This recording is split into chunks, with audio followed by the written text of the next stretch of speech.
Got used to that warm weather. Now I shows 5 o'clock, so I think we will call the meeting to order. Open Meetings Act is posted on the wall as always. Anybody wants to check that out? And Lisa would call the roll. Vance. Here. Brad. Yes. Sean. Here. Skylar. Here. Everybody's present and accounted for. Join in the pledge of allegiance. I pledge allegiance to the flag of the United States of America and to the republic for which it stands, one nation, under God, indivisible, with liberty and justice for all.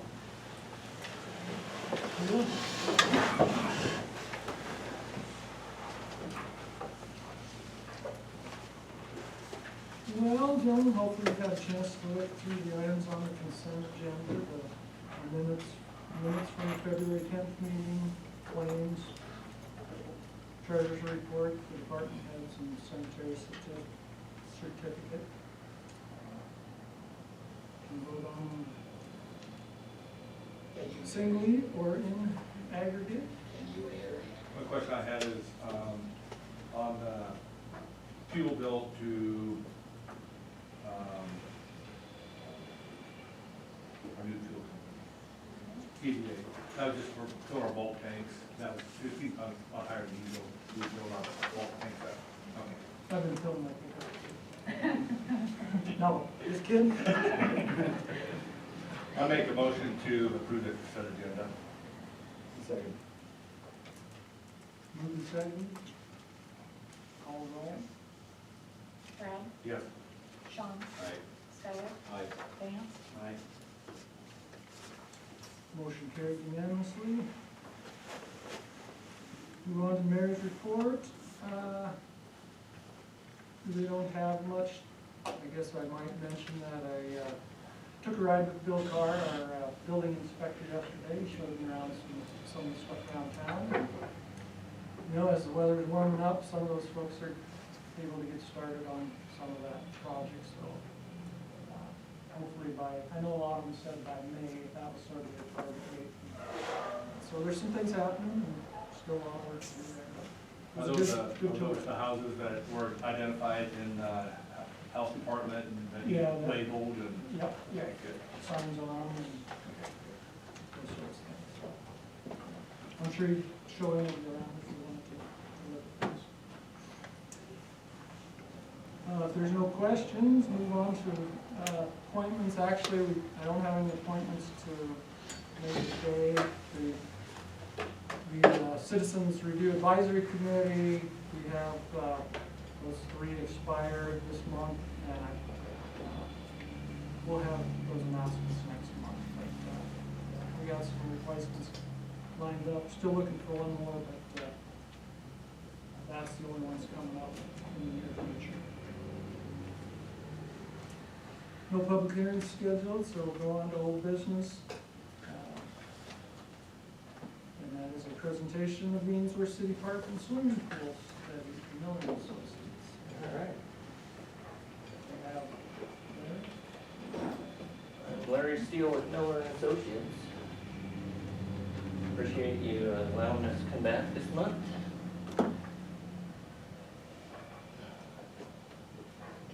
Got you some evening reading material here. I might blind you guys.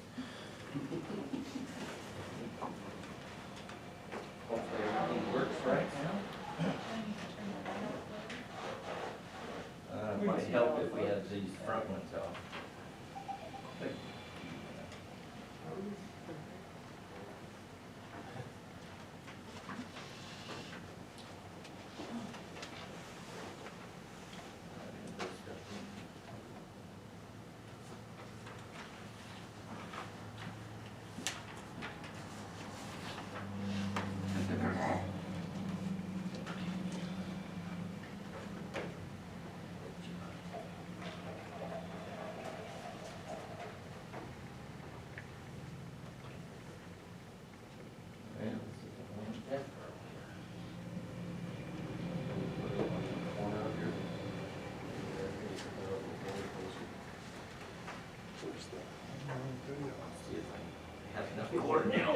to be hall monitor now. Hall monitor, yeah.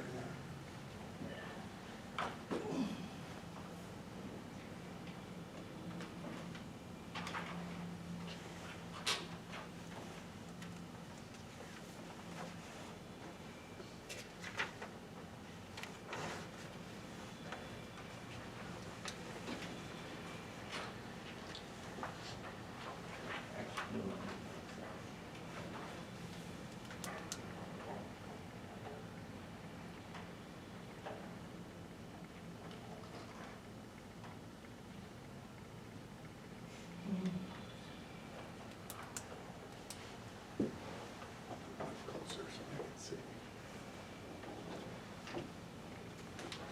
How's it going? Good.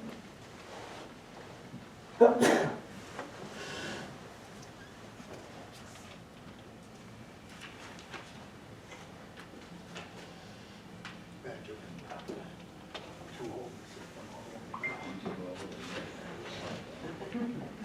From you and me, we can see him, we can hear anything from him.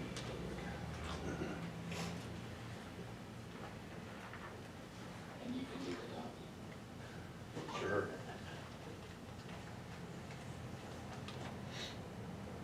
I'm saying it's Steve Dorr. Steve. oh, you're three bedroom. Yeah. Okay. So you got that Well, right you're still locked in.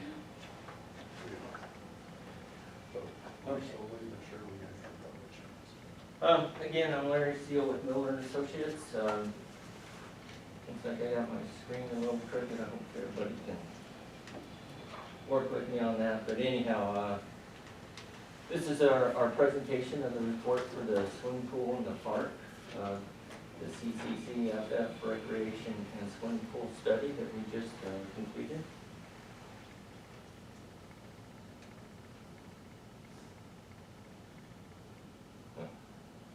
It worked in the office.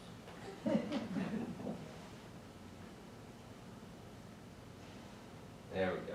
If I could just make it run right anyhow. So we want to thank City Council and city staff for all the input that they put in. We looked at your past planning projects. We helped the city develop a survey, and we did an online survey.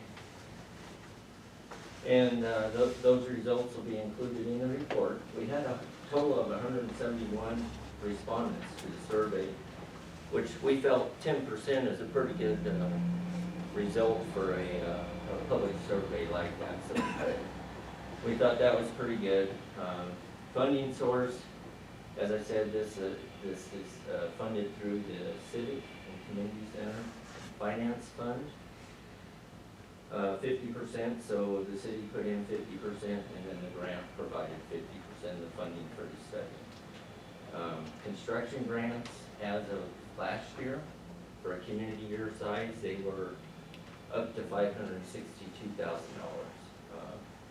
That does require a one-to-one match for projects if you're going to move forward with a construction project.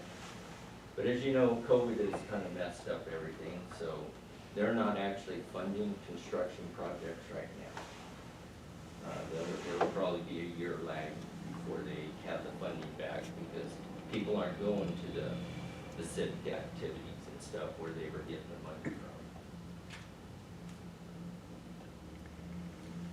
So project need that we came up with through the study. We used some of the goals from the comprehensive plan that was just completed. The hike and bike trail extension. There was interest in having a splash pad somewhere placed throughout the city. ADA access restrooms and public spaces. And then vibrant and colorful landscaping. We also had input from the Ainsworth Betterment Committee. They also provide park improvements, pool maintenance funds for the pool now. And then there's the Ainsworth Chamber of Commerce. The website does provide some highlights of the recreation for the community of Ainsworth. Oh, this is terrible. The study, so this is from the results from the survey, and it's how would you rate the condition of the following recreational amenities? We looked at the hike, bike trail, the swimming pool, and local parks. The parks and the trail, you know, they had a very positive return. They said it was in good condition. The swimming pool, on the other hand, was on the other end of the spectrum, which they're saying is in pretty poor condition.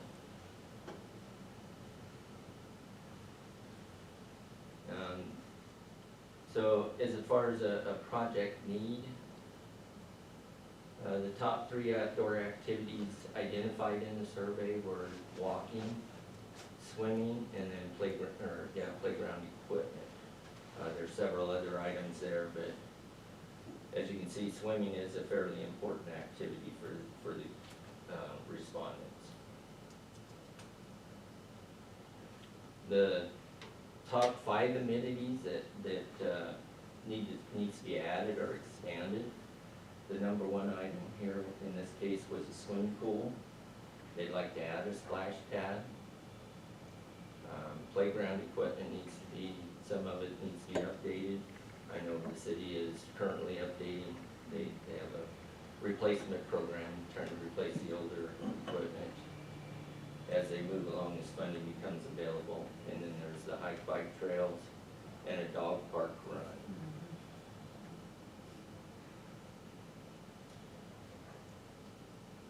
These 2 slides kind of tell us that should the city renovate the existing pool, or should we build a new pool?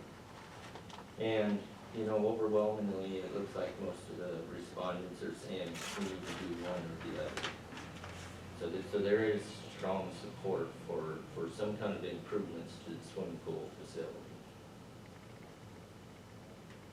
The evaluation of some of the existing conditions, we looked at, there's a primary and a secondary service area that we look at. The primary is within the city limits, the secondary is within a 15-mile radius. As you can see, it kind of doubles the population if you look at the secondary area there. So this gives you an overall map of the amenities around town. We've got, it's kind of hard to see, but right in this area we've got a Catterson Park, just a very small park.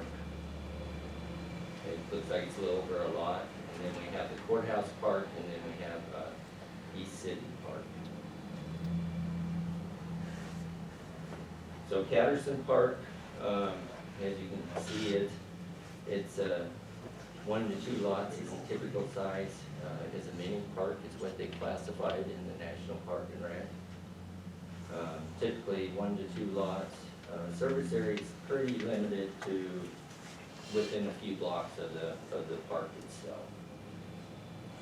They do have high maintenance costs and limit the amount of activities at this park. As you can kind of see, it's somewhat dated. I mean, you've got a couple shelters there and picnic tables, and just off to the side, you can't quite see it, but there's a jungle gym there that was put in many years ago.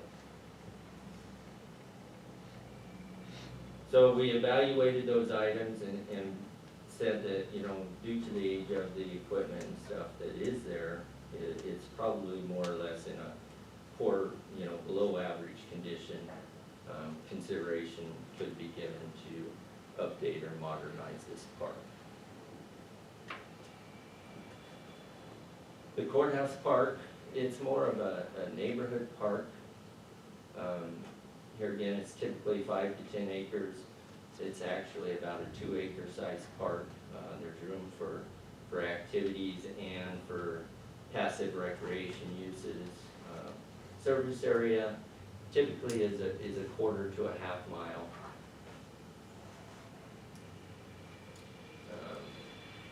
So in this park, we've got a basketball court that is seeing some of the age to it, if you will, and the concrete's cracking, and so we rank that as being below average. Probably needs some improvements at that for the basketball court. Restrooms, they look like they were in very good condition when we were there. The green space is in good condition. The fountain, I think, has recently been refurbished, and it looked like it was in good working order at that time. Things that we didn't really look at are beyond the scope was the museum, basically the building and that stuff, and then the library. That's not really in the scope of what we were evaluating with this study.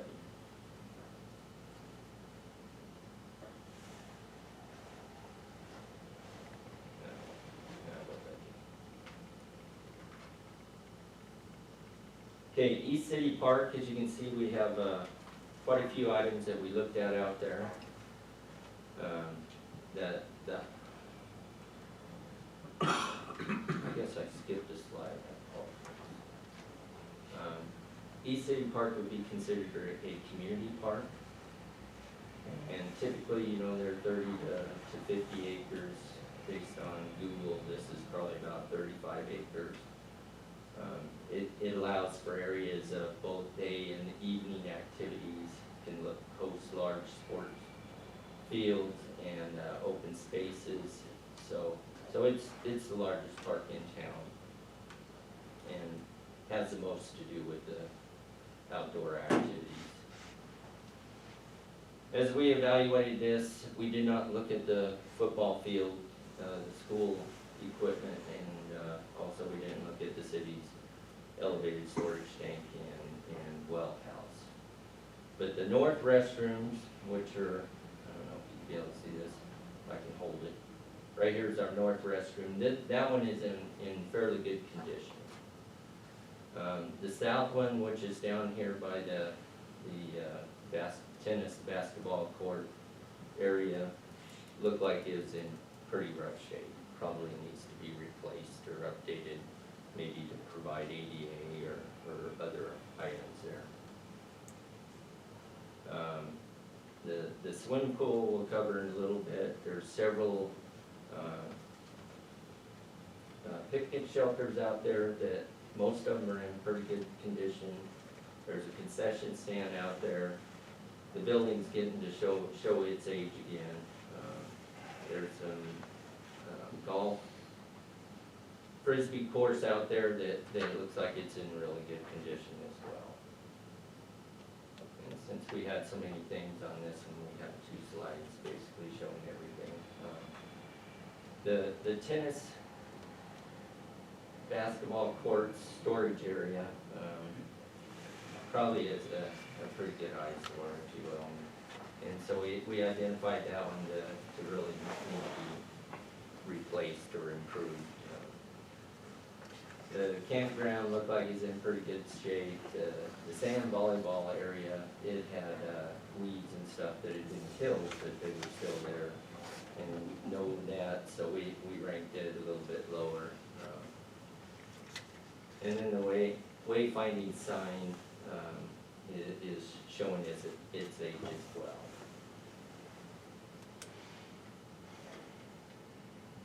So here's our wayfinding sign up here.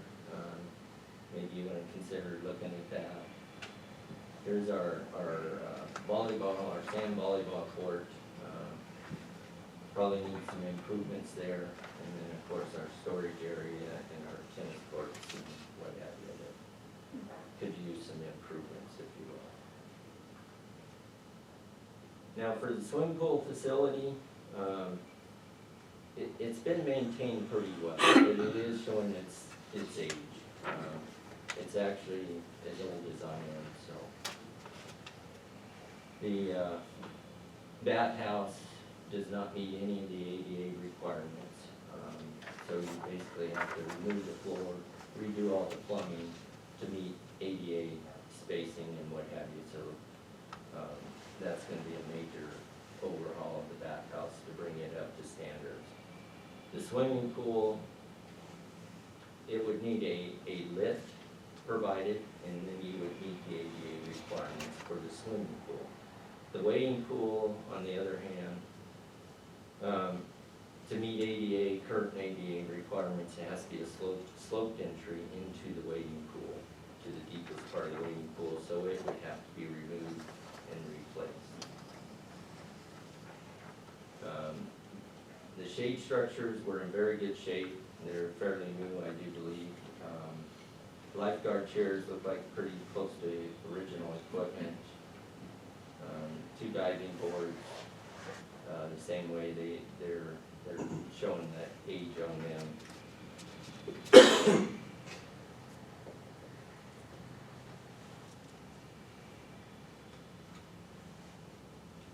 There's just some pictures of the bathhouse and the swimming pool, showing the condition of what it was this last summer.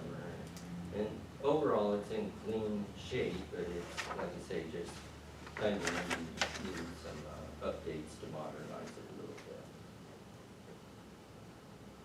So what are the goals?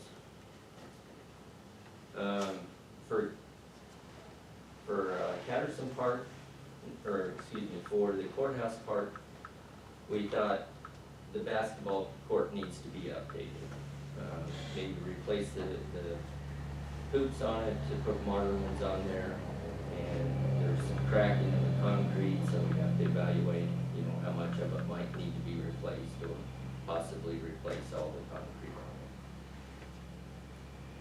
it. One idea down here on this end where the fountain is to maybe put some benches where people could come and sit and enjoy the fountain, if you will, or to take a time out, or possibly put some picnic tables down here in this area, so that like I say, they can maybe have a lunch there and what have you, since this park is located at the intersection of Highway 7 and 20, so it probably gets a lot of traffic by there, so that would be a nice way to have people be able to utilize that park.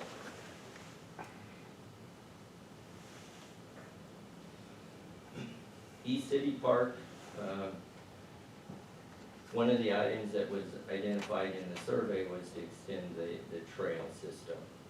So maybe expand the trail around the park and possibly tie it into some sidewalks so you get some connection with more of the city, if you will. Replace the tennis basketball storage court there.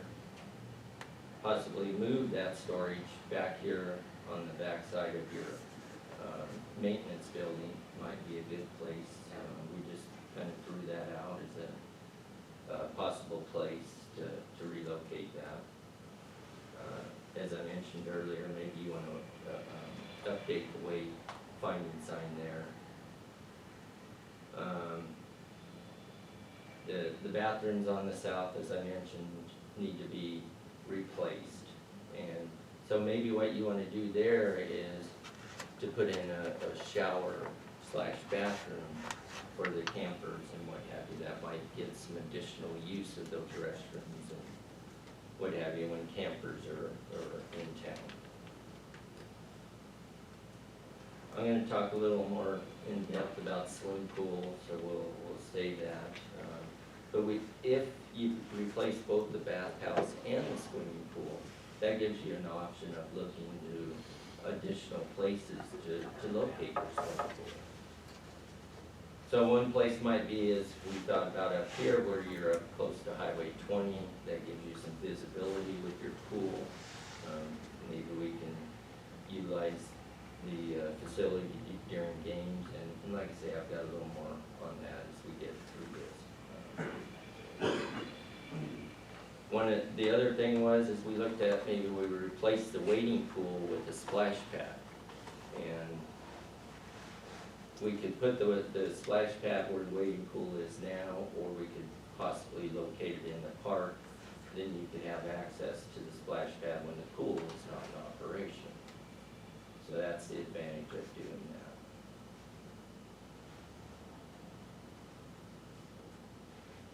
So the swimming pool facility, the perceived deficiencies that we've identified through this evaluation. First of all, the recirculation system, for today's standards, the swimming pool would need to have a 600 gallon a minute turnover rate. Right now, it has a 300 gallon per minute turnover rate, so it's undersized. This the recirculation system is also tied to the wading pool. Today's standards requires each pool to have its own recirculation system. So that would require replumbing everything, and by the time you do that, you're well into replacing the existing wading pool. Skimmers, your pool has skimmers in it, and current standards say the maximum width for a pool with skimmers is 30 feet. At the shallow end of your pool, it was designed to be 60 feet wide. And so you're probably not skimming the surface of the water, which is where the oils and stuff, when kids lather up and then jump in the pool, the dead skin and oils float on the surface, and that's why we need to skim the water's surface. We evaluated your diving wells. For a 1 meter board, your diving depths are not sufficient to meet current standards. The boiler is near the end of its life, so it needs to be considered to be replaced. And then there's the ADA compliance, as I mentioned before. The wading pool basically needs to be removed, replaced with a zero entry. The swimming pool itself can just put a lift in, but the bathhouse, we would have to do a major modification to the floor plan of the bathhouse to have the access that's required by current ADA standards. This is just a drawing of your pool from your original drawings, and this is what I was using to calculate the volumes. For example, the green area is shallow water, so it's less than 5 feet. The yellow and the brown is deep water. So the deep water has to be turned over every 6 hours, the shallow water every 4 hours. And then we've got the wading pool and the bathhouse. And we use this to come up with our budget numbers that we'll be discussing here shortly.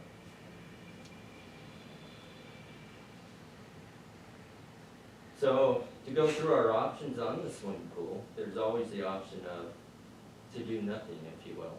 Continue to use the facility as it is, and as long as there's not a safety risk according to the Department of Health and Human Services, they will allow you to continue to still use your swimming pool.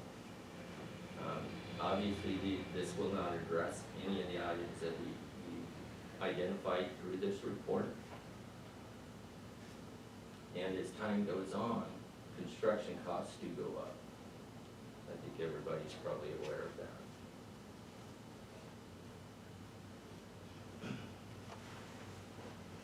Boy, I really apologize.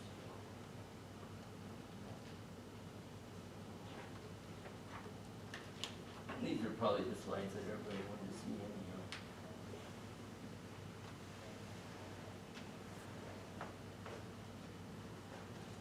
So the improvements that we're looking at on this slide is to rehab the bathhouse. We'll take all the plumbing fixtures out, take the floor out, make it all ADA compliant.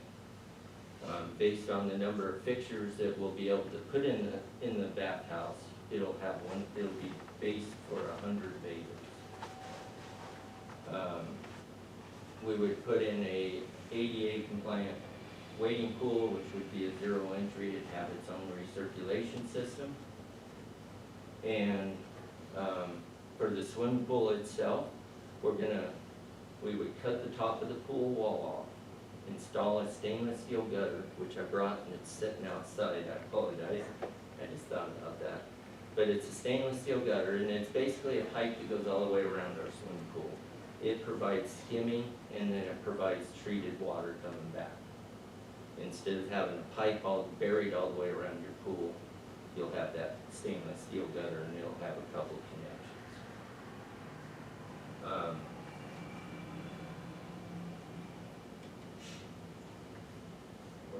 Okay, so we got stainless steel gutter, the main drains, right now, we don't have enough main drain pipe, so we'd have to put some of the bottom of the pool out, put in some compliant main drain sumps, run it back to a surge tank, and then have to build a surge tank along with this.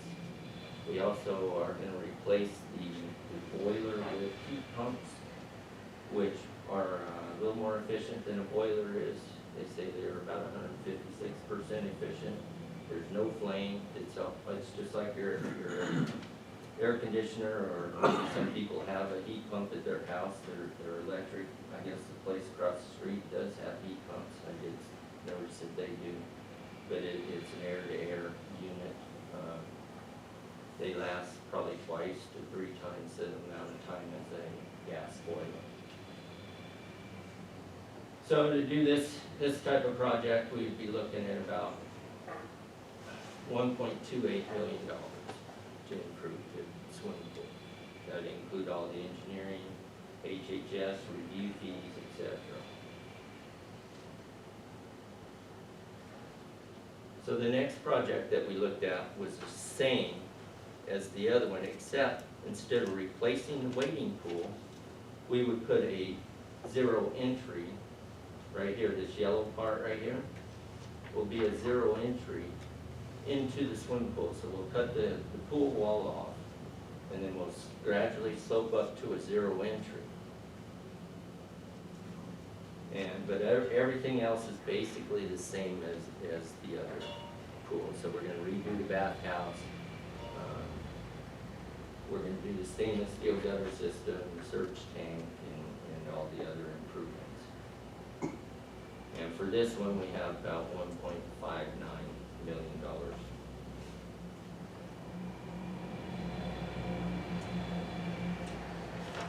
And on this option 4, we looked at the same items as before, except we're going to do a splash pad. And like I said, the splash pad could be located right here where the wading pool is, or we could take it and put it out in the park. It'd be about the same money to do either one. Like I said, the biggest draw would be is the splash pad would be able to be used in the swimming pool is not in use, or not open to the public in winter. And this one, we came in about 1.28 million as well. So it's kind of a wash to do a splash pad in a wading pool. So none of those options addressed the deep end water depths for the diving pool. So what we did is we came up with a pool about the same size as your swimming pool is right now. This one has about 3,900 square feet. Yours has about 4,000 square feet of surface area. So it's essentially the same size. The lanes are shorter. Yours is 25 meter. This is a 25 yard. So these are 75 feet long versus 82 feet long. This is a 4-lane pool. We just pulled this from another project that we were working on. The zero entry would be right up here, and we've got 3 features up here in the zero entry area. We also have a rope here. Each one of these lines is a 1 foot of water depth. So we've got a rope that'll try to section off an area that can be used for toddlers and young kids, hopefully.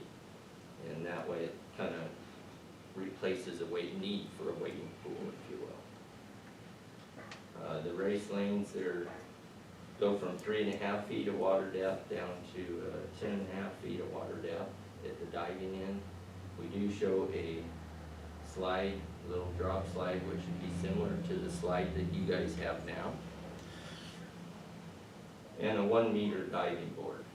Obviously, any of the amenities that were wanted by the city would have to be identified when it's designed. A question on your depth and the diving board, you said, is that the same size diving board we currently have? It's the same size. Yes. So wasn't the problem that the 11 feet wasn't deep enough? I guess why No. 10.5 feet you're supposed to be? Well, what the problem with yours is that it's kind of a hopper bottom. And the depth at the end of the diving board Okay. is less than 10 feet. And then I have to go out 12 feet, and it's less than 10 feet out there. Kind of an So average. that's why that does not meet Okay. diving board requirements. Okay. Good catch, thank you. So on this one, we would rehab the bathhouse. So we'd still have 100 bathers is what it'd be designed for. And we would have a new swimming pool with some modern features in it. The next option that we looked at was, let's replace both the swimming pool and the wading pool, or excuse me, the bathhouse. So we're gonna put in a new bathhouse and swimming pool. Well, this bathhouse that we're looking at here is a little unique. It's got some park access restrooms out here. And it also has a shower. This is actually from Stromsburg, Nebraska, where they had a campsite near their swimming pool, and they wanted to provide showers for the campers, as well as park goers can come in and use those restrooms. So it's acting as a replacement, if you will, for your existing restroom facility on that end of town, on that end of the park, if you chose to do this one. Larry, you've got 2.29 million on the left side and 2.99 down the total project cost. Which one is it?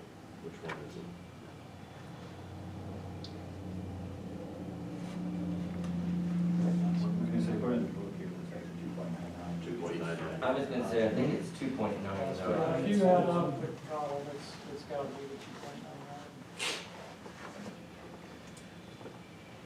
2.99. Okay, what happened was the previous slide had the 2.299. And I apologize. Can't get all the slides correct, I said. So it is a 2.99, so it's just under 3 million instead of the other one, so. This one is actually designed for 200 bathers, but we're able to expand it a little bit. Here again, we could figure out what the city's needs are, and if they needed only 100 bathers, we can make the bathhouse slightly smaller and still achieve our goals that we're looking for here.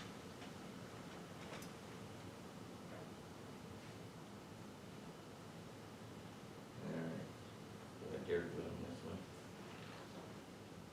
Okay, this one is, if we took the pool and possibly located it up by the ball field.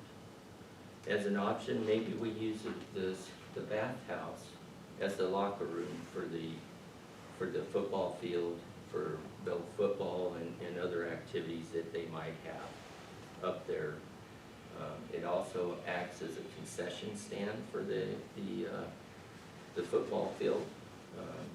This is actually an example from what we did in Imperial, Nebraska, where they put their pool next to the school and the football field, and they wanted to have a locker room near the football field. So, and I believe right now you guys have to bus the kids out to have a locker room. So this is just an example. It also has park access restrooms, which would act as concession stand restrooms. But this one is obviously a little more in the budget, but maybe the school would like to work with the city as a possibility, if that's something that they would desire. But this is the same swimming pool with this new bathhouse. So it is basically $1.4 million for this facility, which is obviously a much larger bathhouse.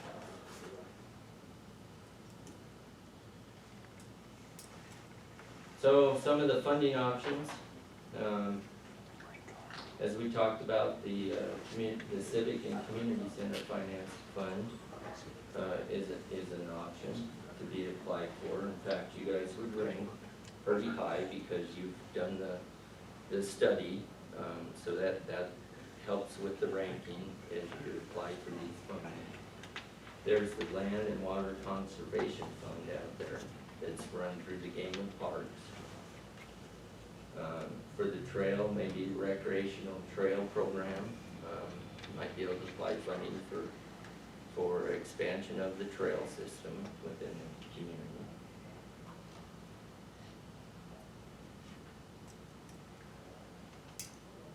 Back to the survey results. Basically, this is asking, how should the city fund this type of a project? Grant funding, and these are actual numbers of responses on this graph.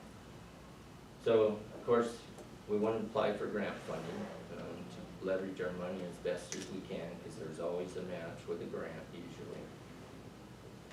Private donations, user fees, probably not going to raise much money with user fees. And then tax revenue.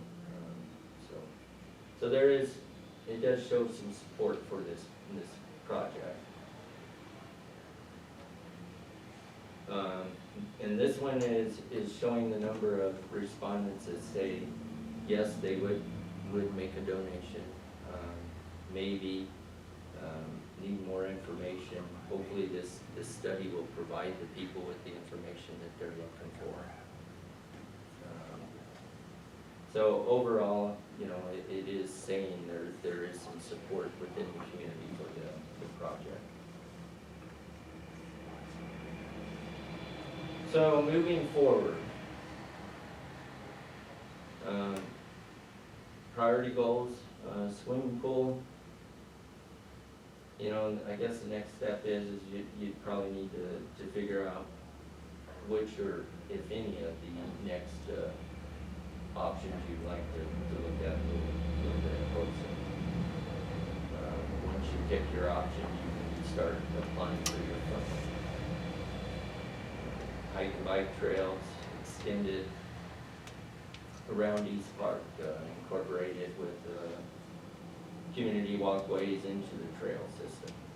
And then the playground equipment, update the older equipment as funding became available. You know, if you did look at a project, if you will, maybe what you want to do is consider coming up with a rendering. This one is Haxton, Colorado. They're out trying to raise money as well at this time. And so this gives you something to apply money to, if you will. If somebody wants to donate, they can see what they're donating for. So maybe your next step is to, like I say, figure out what you want and come up with something like this. And that's all I've got for you today.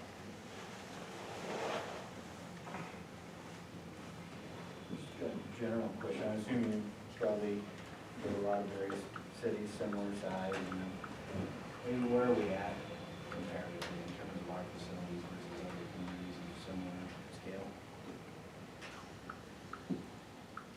Well, it seems like most of the pools were built in the 40s to 60s, and because a lot of them were WPA type communities and projects that are actually being replaced.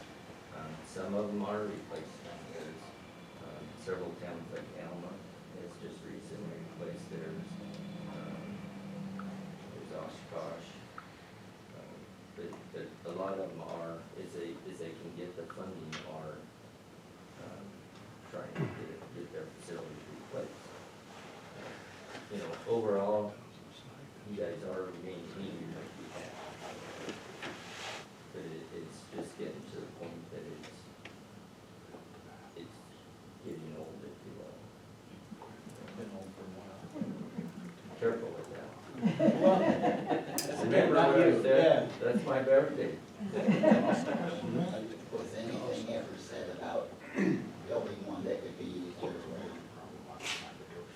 No, we haven't discussed that. We didn't look into that. I know a lot of people think it should be year round so that even the school can use it year round. Yeah. And I know lifeguards are a problem. And that's what I was gonna say. When we go to a year-round facility, now we have another employee for the city, at least one or probably two, to actually watch that facility. And then we also have to heat and cool that building and dehumidify it. And so the costs do go up substantially. In fact, what I've heard is basically if you're looking at an indoor pool, you can basically take and double that cost. So I know, for example, Ogallala's had a very hard time. They had an indoor pool given to them. And they've had a very hard time keeping it open. Is that because of COVID? No. This has been 30 years ago that they had this stuff given to them, and it's just deteriorated, if you will, over the years, and just trying to keep it maintained and operating, and there's just such an expense with it. But physical therapy could also use it. Yes, true.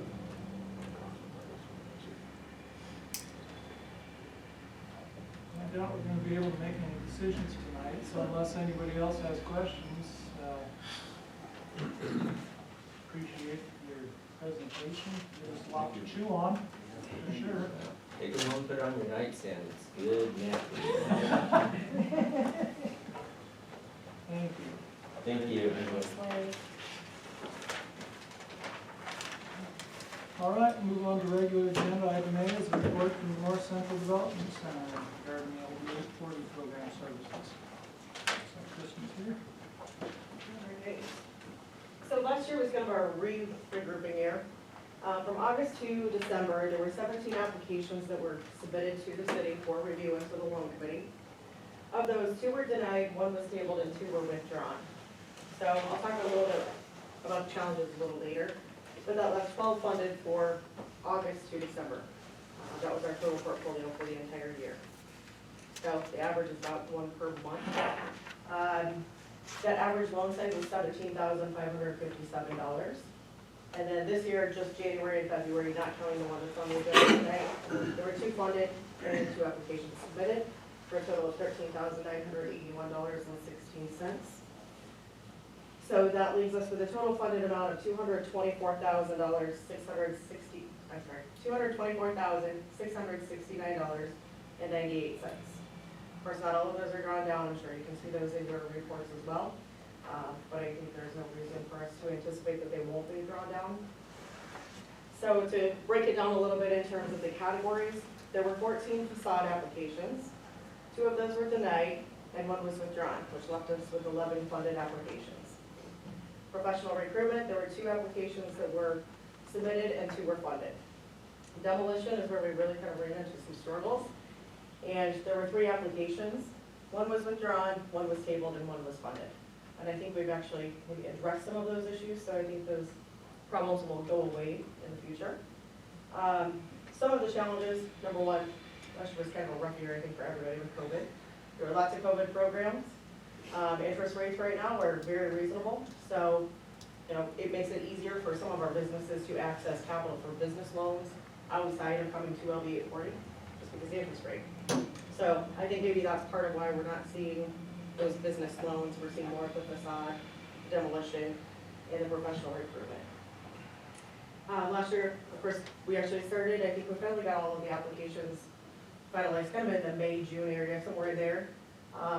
So I think our odds last year were actually pretty successful. I mean, 12 funded applications, only having a few months to actually get those completed. I think we did a great job. We also had the assembly block with the retroactive facade. We ran into some issues with that. I think the city did a great job of trying to make that fair and equitable to those that maybe needed to come in and apply. We did a good job, I think, of trying to cold call some of those businesses to make sure that if they had done a project, that they could apply. Some of them chose to, and some chose not to. Weather, I think, was also a factor on some of those facades, especially.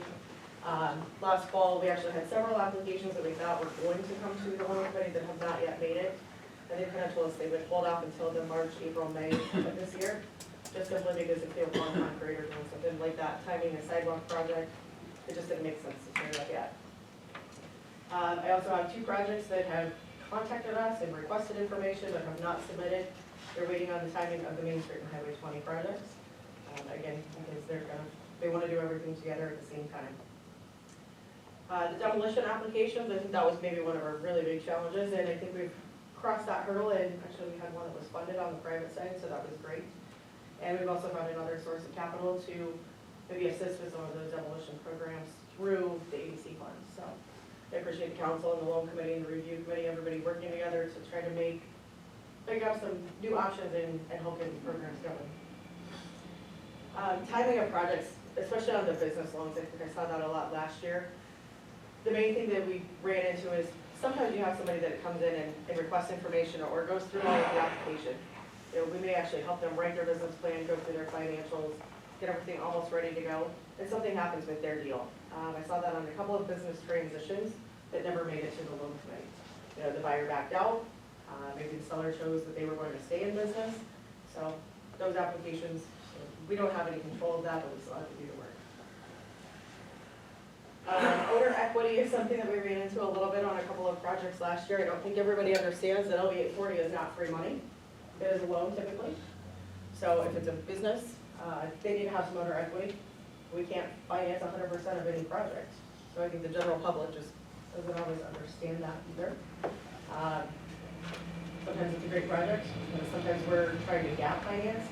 We worked with REAP, we worked with the Rural Investment Corporation Board, and other sources trying to make some of those happen. But ultimately, there were a couple that came down to the owner just didn't have.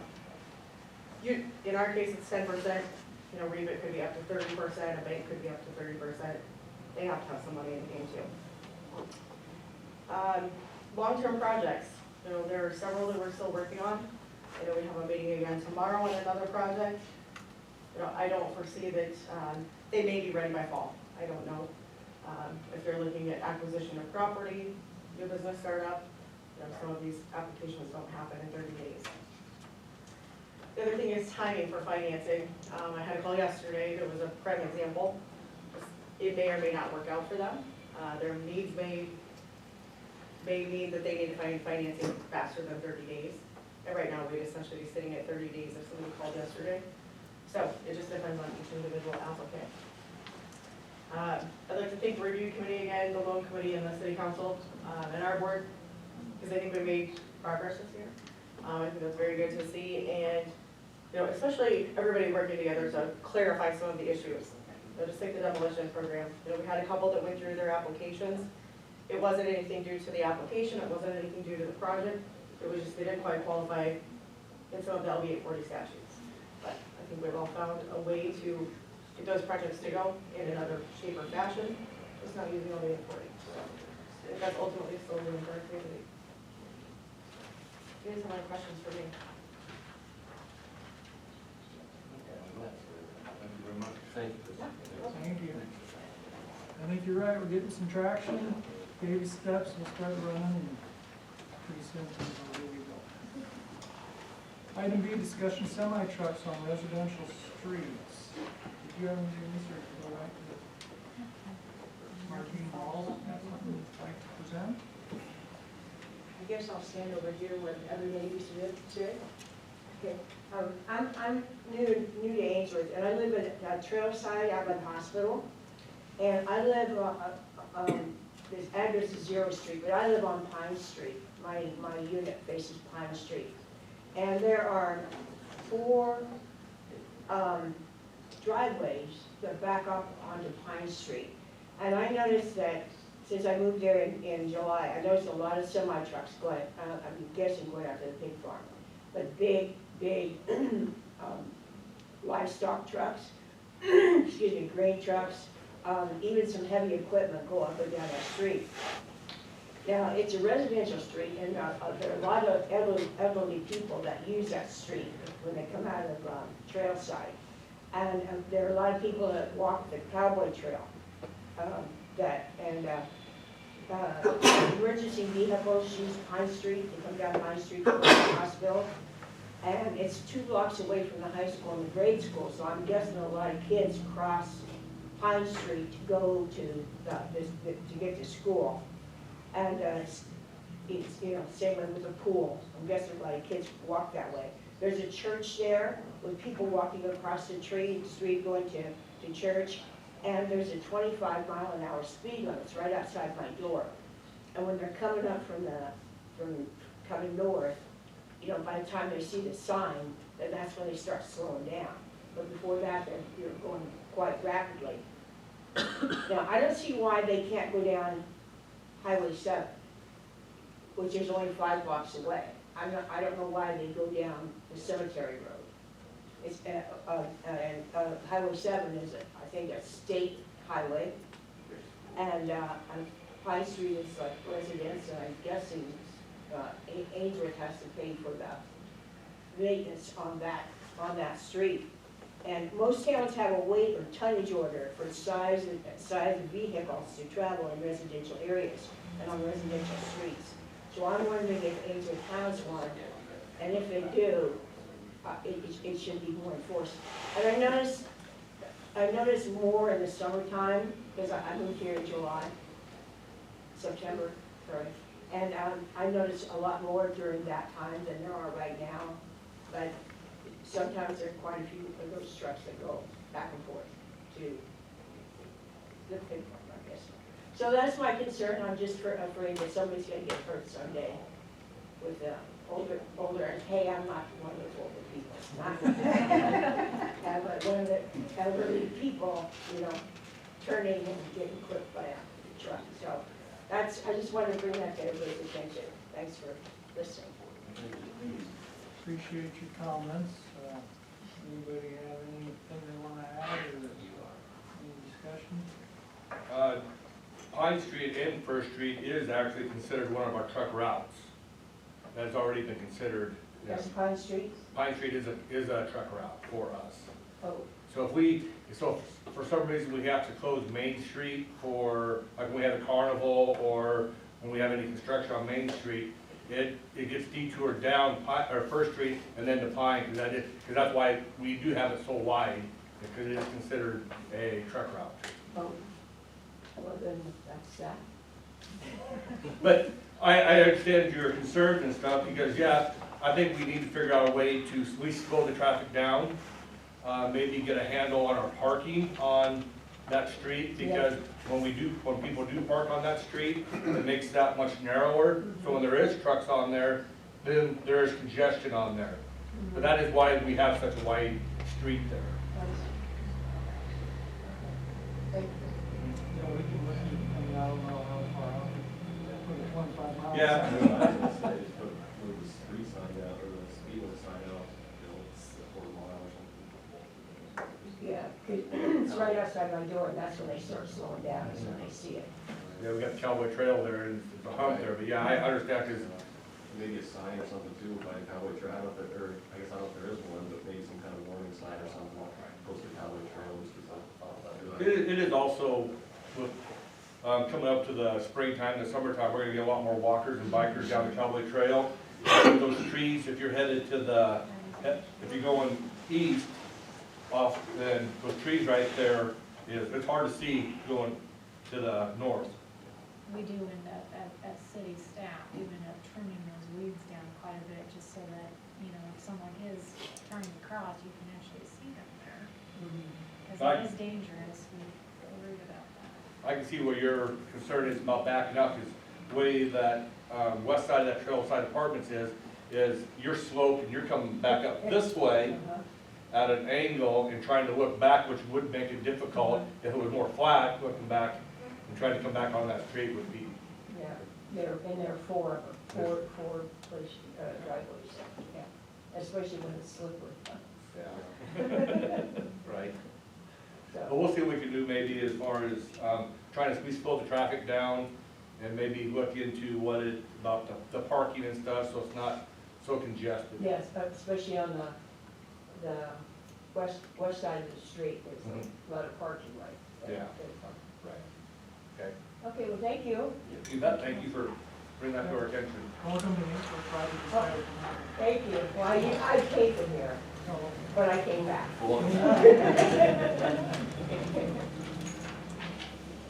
All right, item C, discuss and consider an administrative subdivision of a tract of land being part of the south half of the southeast quarter of Section 24, Township 30, north, range 22 west of the 6th final region, Brown County.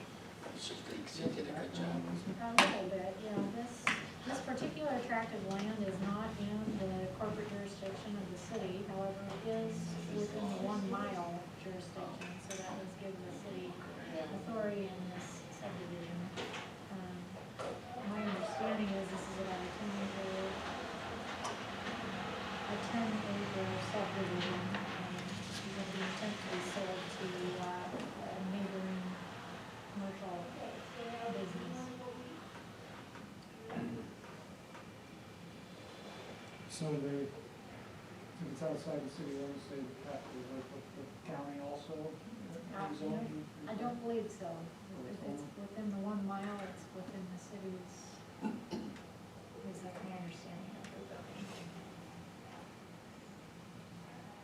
Is this, for building, or just, they just want to purchase the land, so they're gonna split it up to purchase the land, so. Correct. What we're gonna do with it, what, we don't know, okay. I don't know the intended Okay, that's fine. development purpose. That's yeah. fine. I just know that it's going to, the purpose would be to be sold to the commercial business that neighbors it. And it would still be zoned appropriately for whatever intended use they would have.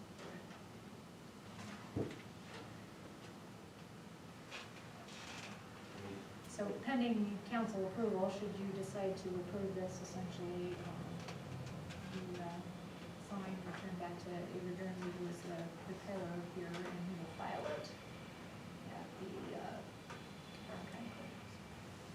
You don't have any concerns or anything with it? I don't know. I move that we, I would just word that, consider, approve, there we go, approve administrative subdivision of a tract of land, being part of the south half of the southeast quarter of Section 24, Township 30 north, range 22 west of the 6 p.m. Brown County west. Second. You got that? You can. Moved and seconded. Any other discussion? Call the roll. Sean? Aye. Skylar? Aye. Vance? Aye. Brad? Yes. And I would ask all your please sign. All right, item D, discuss and consider an administrative subdivision for lot 12, block 11, Hall's second addition to the city of Winsworth, Brown County, Nebraska. Got through that one without anything coming from behind? So this subdivision, I mean, same scenario in that it contains less than 3 lots of record, so that allows the city council to do this rather than the planning commission in a public hearing. This particular lot is within the city limit, as you can see on the attached plat.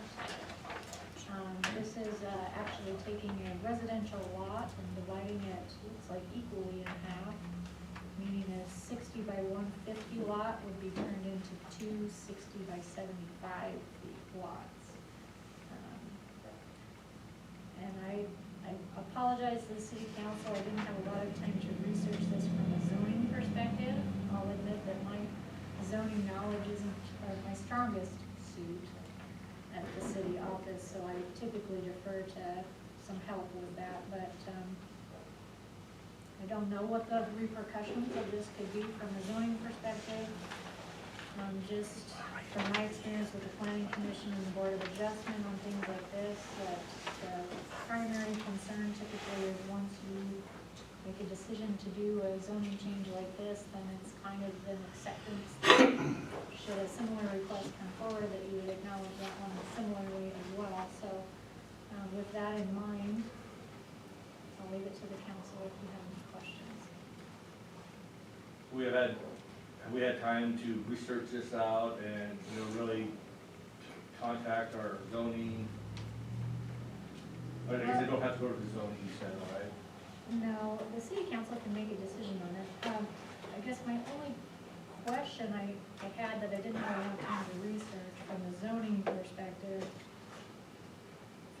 development, I mean, I understand what your intended use is, and Mary's here, maybe she wants to speak to it, but the intended use makes sense, it's zoned properly, for what you wanna do with it. It would just be future development, if that lot changed hands in the future, that would limit with our current zoning and building ordinances what someone would be able to do with that lot, whether that's of consequence for the council. I've had a hard time locating where this is, and I don't, like an alley or anything, does it affect any alley use? Does it affect?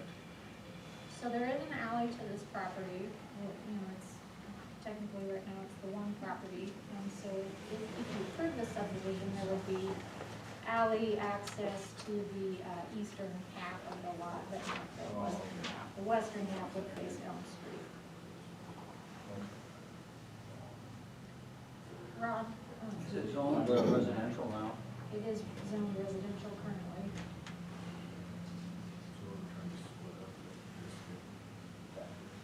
If I'm reading this correctly.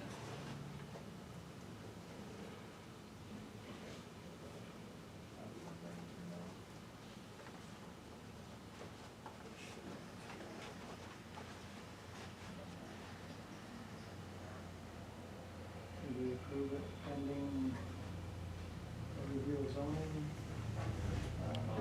I guess I'd feel more comfortable as right now, tabling it until we can figure out more on, the zoning.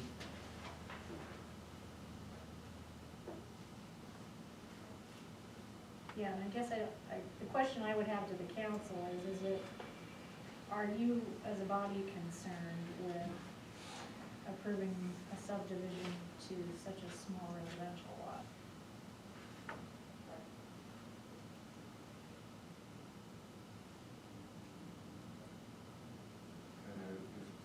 I don't know. Is there buildings on it now?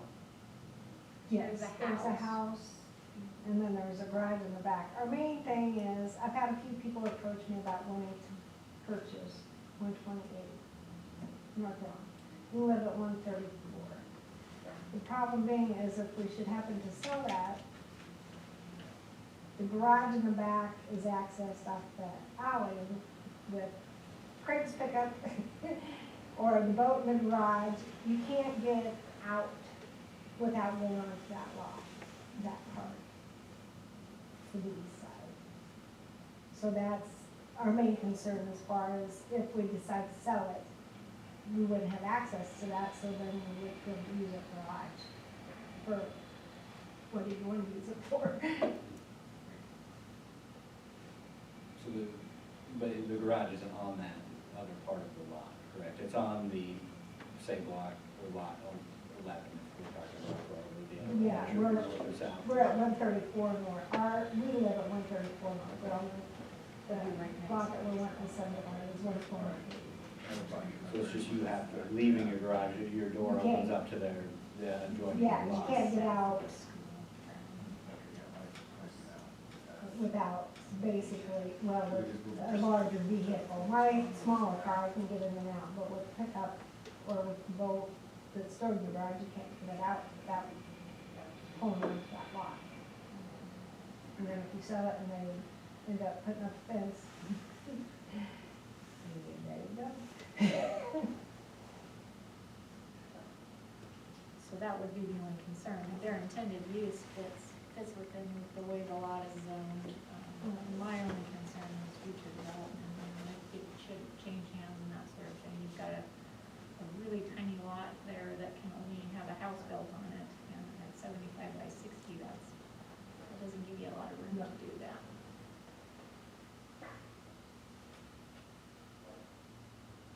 So if you want me to research it further, I certainly will, or. I feel more comfortable if you could research it just a little bit more, just so I feel more comfortable about it. It's like you said, once you do one, then somebody else comes and asks for it again, we're, yeah. Is that okay with you, Mary, Sure. if it gets tabled till April? Sure. I make a motion, we table this till April. Move the second, any discussion? Call roll. Sean? Aye. Skylar? Aye. Vance? Brad? Yes. Motion carried unanimous to table. Item E, review and consider the proposal from Top Coat Inc. for armor coating services. Top Coat typically has done most of our armor coating, at least in the time that I've been here, and I think in the few years preceding that as well. Is everyone on the council familiar with the armor coat processes? Okay. So the city would have to furnish the aggregate and the gravel, so this is just for the armor coating itself. It's a locking in of the price. This is kind of a, Top Coat sends it every year in the spring, so that if we want to do armor coating in the summer or the fall, it locks in this price now, so that if the prices go up, we pay what we locked in the spring. My understanding is the prices are going up. So if we want to utilize Top Coat for that service, it would probably be wise to try to lock in the price now. For a little bit of historical reference, we have, last summer we used Tri-State Paving to do some armor coating. They use a different kind of a product. Their product is a water-based product. Top Coat uses an oil-based product. I think kind of the feedback from the street department employees is the oil-based product wears better, wears longer, applies a little more evenly. So we would probably recommend, whether it's Top Coat or someone else, that we stick with the oil-based product. I was not impressed with last year.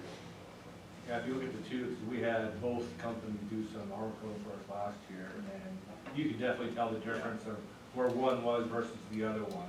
Right. Where was last year was just, I didn't see it swept up. So the water-based would have been on the very first round, so Hamilton, 2nd Street, 3rd Street, some up on 7th.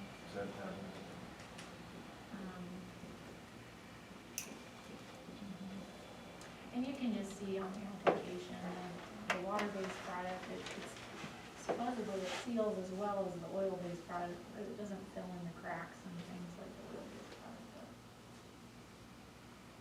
does. Talking to Kevin about this, and he said one of the biggest things where he could see it between the difference is they went back to pick up the gravel off of it.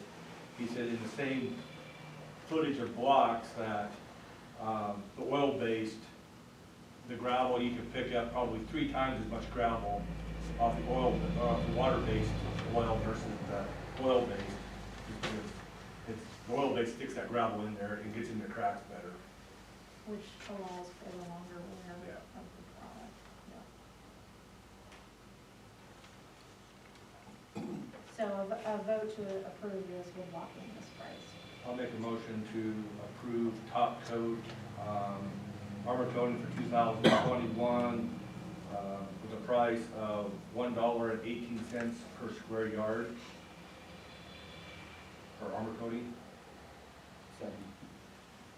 Motion and second, any other discussion? How'd that compare to last year's price? It's the same. Same? Unbelievable. Yeah, it won't be for long, it sounds like. Especially on something that's petroleum based or something. Call the roll. Skylar. Aye. Vance. Aye. Brad. Yes. Sean. Aye. Motion carried unanimously. Item F, consider proposals from and contracts for services with CDS Inspections and Beyond for housing specialist services and lead-based paint specialized services for the owner-occupied housing rehab program. I'm sure you're all tired of hearing me talk about the repurposing of the reuse funds by now, because I feel like we've been talking about it about every month for a year now. As a part of that process, we were having to basically go out for bids for these services. This isn't a new service, and we have the owner-occupied housing rehabilitation program in full swing now. We have several current active loans in the program. The current service provider is actually CDS Inspections and Beyond, and they have done it for a number of years. They've done from my perspective, a good job for the city. But as a part of the process, we did want to rebid it, and so we put out a request for proposals with a deadline of February 26th for responses, and CDS was the only respondent. So, you can see I've attached their RFPs to the packet, and we did send a sample contract of what it would look like formally with the city of Ainsworth. This current agreement that they submitted is with Custer County, but the language would essentially be the same because it's all state regulatory driven. So, should you approve continuing to work with CDS, there would be a formal contract that would look similar to this in April. I've actually got quite a little experience with working with them, and I've worked with them, and nothing happened. Very professional, Yep, but very prompt.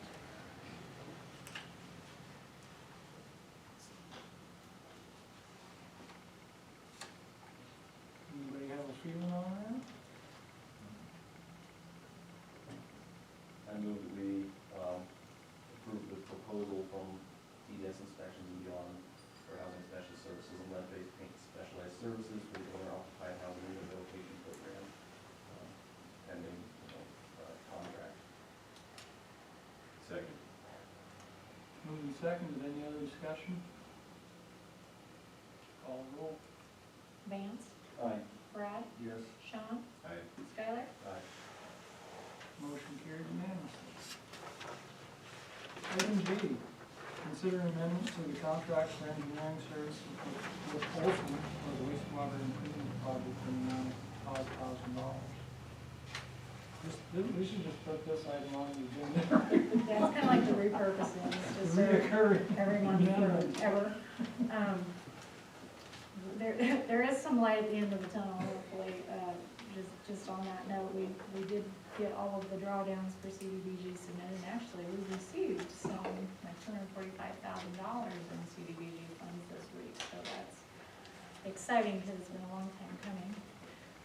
This amendment to the owner-engineer agreement, essentially what this is we had some situations at lift station number 4 where I guess I don't know what exactly happened, whether it was the city's oversight or Olson's oversight, but in the pre-engineering meetings, it was our understanding, I visited with Brad Miller about this several times, that we were gonna have a grinder system installed at lift station 4 and a new lid put in.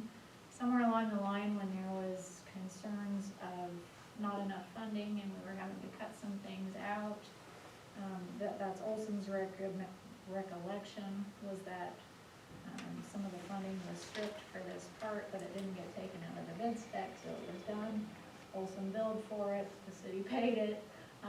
Now when we're recollecting all of the paperwork at the end of the project, this $5,000 compensation to Olson was an overage to their contract price. Essentially, we've already paid it. So for USDA funding for us to close on our loan, and get the USDA grant funding, and on top of the loan payment, we have to clean this language up, basically. The contract price has to meet what was actually paid. So it's a wash at this point. The city's already paid it. It's not an extra expense beyond what we've already expended.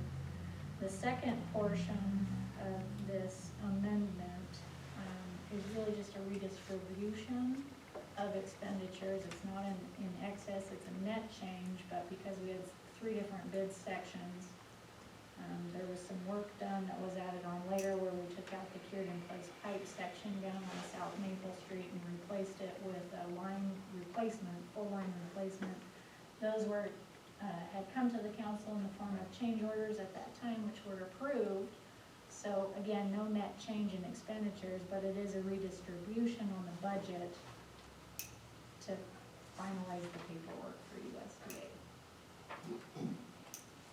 So there's no, see, you had me all excited, I thought we were gonna end up hitting $5,000 now. No, there's no net change, it's a wash. Like I said, it's kind of a paperwork cleanup item. Where's lift station 4? that would be the one next door you. I was gonna say, well, they did replace it, because that lid was sitting in my yard for a while. I can confirm they did do the work. Yeah, yes.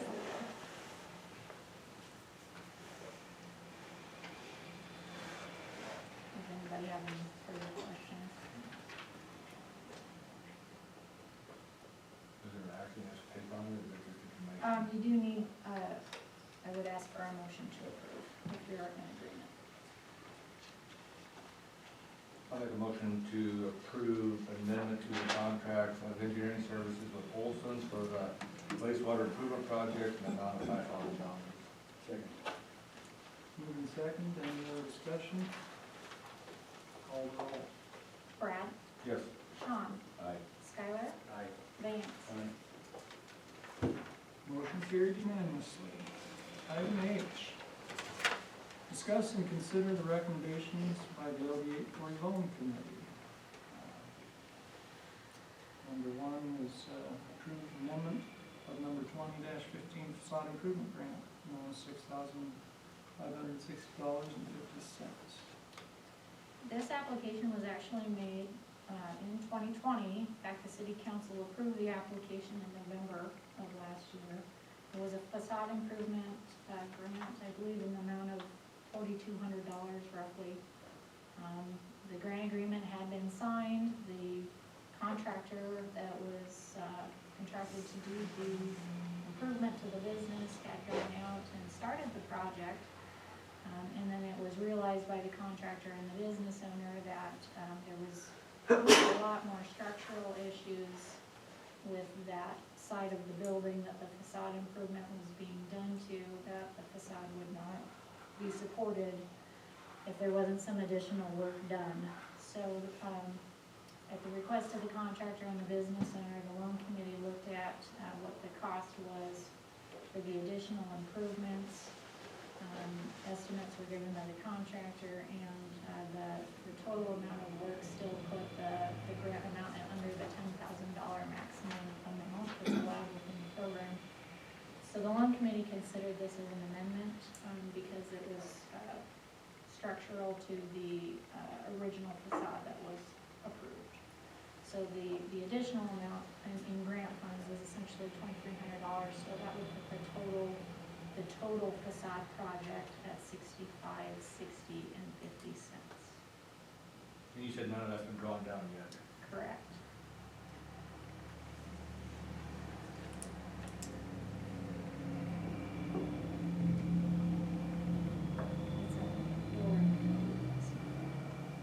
Because I had a chance to look at the application.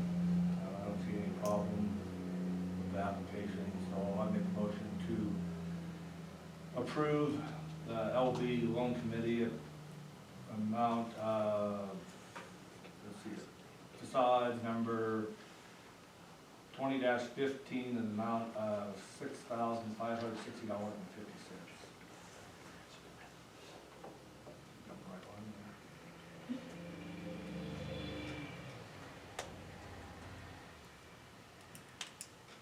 Motion, I'll second it. moving second. Any other discussion? Go ahead and call the roll. Sean, Aye. Skylar, Aye. Vance, Aye. Brad. Yes. Motion carried unanimously. Move on to item I, discuss and consider cable and broadband agreements and the petition for intervention before the Nebraska Public Service Commission in the matter of Three River Telco, Inc. I think I'd like to start off with, I wrote up some notes on, since it's been an ongoing long project, I thought I'd like to give a little background.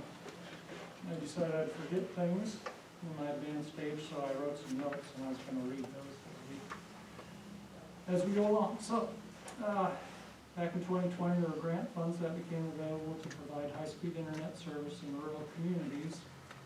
This is federal funding that was approved in the CARES Act. In Nebraska, these funds are administered by the Department of Economic Development and provided directly to internet service providers in exchange for upgrading service in rural areas. In areas where internet speed did not meet a minimum threshold of 25.3, internet service providers could apply for grant funds to assist in providing the desired high-speed service. The initial map of reported speeds provided by DED showed adequate service in Ainsworth, and the area was not eligible site to use the grant funds. But after further review, it was determined that internet speed in Ainsworth was below the threshold, and the area was approved as an eligible site. In June, 3 companies made proposals to the city regarding internet services they could provide in Ainsworth. All 3 were seeking an endorsement to go with their application to DED for the CARES Act funding. On June 29th, the City Council held a special meeting and provided an endorsement for the application of 3 River Telco, which became part of their application package. They were approved for a grant in the amount of $408,500 and signed an agreement with DED to provide service speeds of 250, 250 with speed tests required. One of the grant eligibility requirements for service providers was that they have a current franchise agreement with the city. This led to the discovery that the cable television franchise agreement between Ainsworth and 3 River had expired. 3 River had continued to pay them the franchise fees, so nobody from either entity was aware of the expired agreement. This began negotiations to update the cable franchise agreement. It was recognized by the city that changes in technology have resulted in a new frontier for TV and radio services, or TV and video services, not radio. Radio is still like it always was, right? Video services. The lines between the 2 are becoming blurred. A lot of options out there beyond old cable television services. This is a highly specialized field, and following discussions between the mayor at that time, council members and the city administrator and the city attorney, it was determined that expert assistance was warranted. And back in probably July, the mayor signed an agreement for consulting services from Lowell Brooks and Universal Broadband Consulting. Over the last 4 months or so, negotiations have been ongoing between 3 Rivers and the city of Winsworth. Some of the questions have proven difficult to address. First of all, what agreements should be required, cable service, video and internet service, and the use of city right-of-way have all been discussed. And it's been difficult to figure out how they all fit together. A significant stumbling block has been the question of whether a minimum internet speed can be included in the agreement. The city has argued for that in some respects because the minimum speed was agreed to when the grant application was signed and grant accepted. We thought it would be desirable to include in the agreement. 3 Rivers argued that the FCC prohibits the regulation of broadband service. We have currently agreed that we need to simply get a cable franchise agreement signed, and then we'll just continue to investigate how to best handle the other agreements. The cable franchise, we believe, is the easiest of all to complete, and it is required by DED for the grant, so we need to get it finalized. On, I believe, February 16th, the city was made aware of a filing by 3 River for refinancing with the Public Service Commission. We had about an hour to decide whether to file before the deadline expired. Our understanding was that we could file as an interested party, which would mean that the city would be advised if the status of the loan changed, essentially. And also, we understood that the city could rescind the request at any time.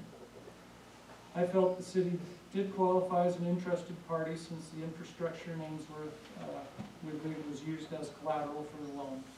I decided to file a request so that the city council would have the opportunity to make a decision on this item.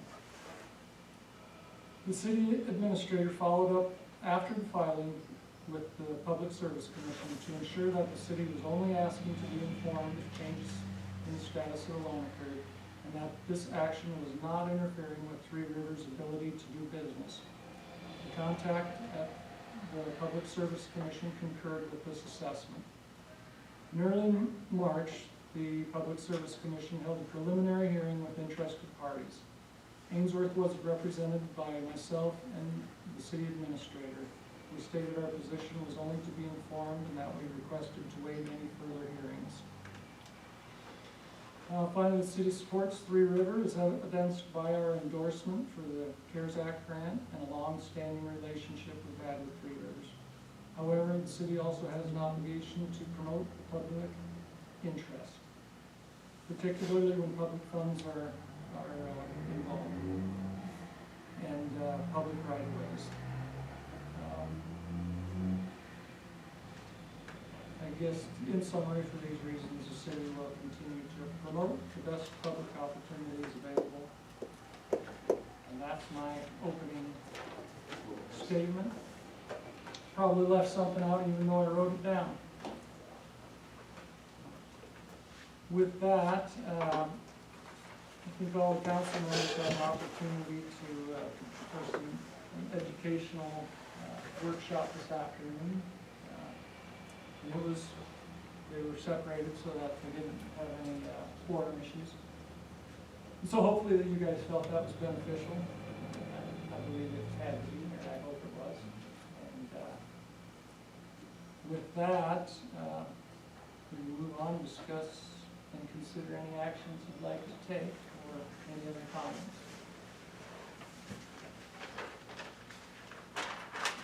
I'd like you to address the removal for the injunction first.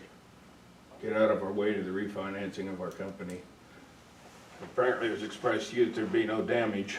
Well, the money, to borrow money's come up 40 basis points.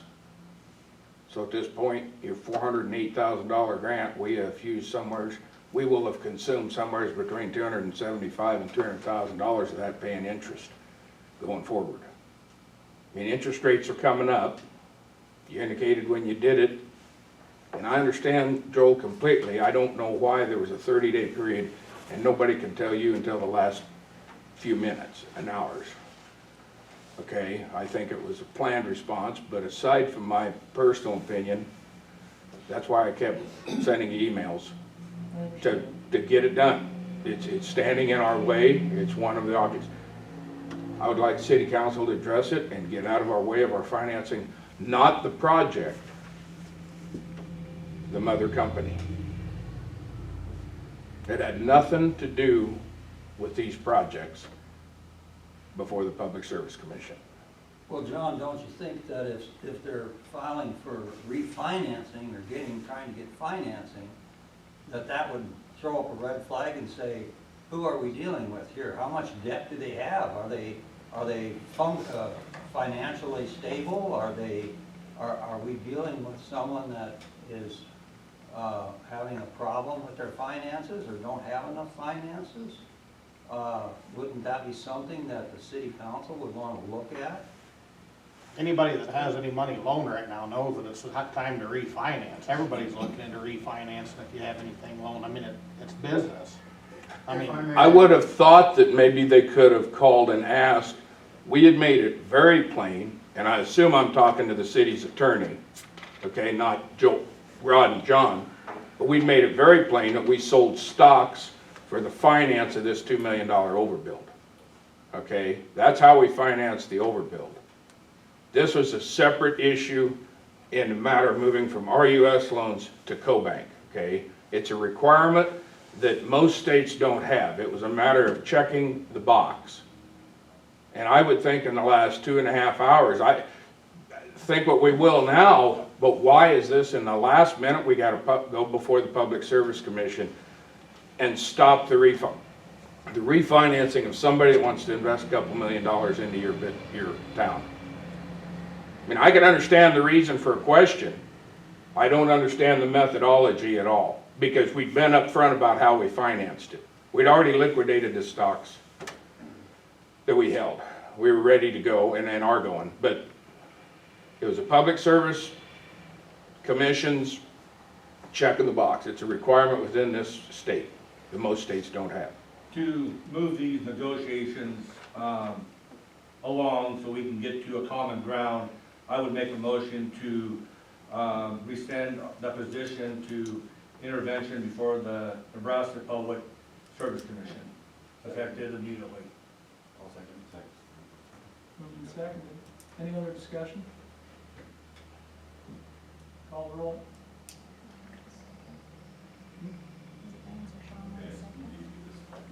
Vance nipped him out this time. Got a little competition going.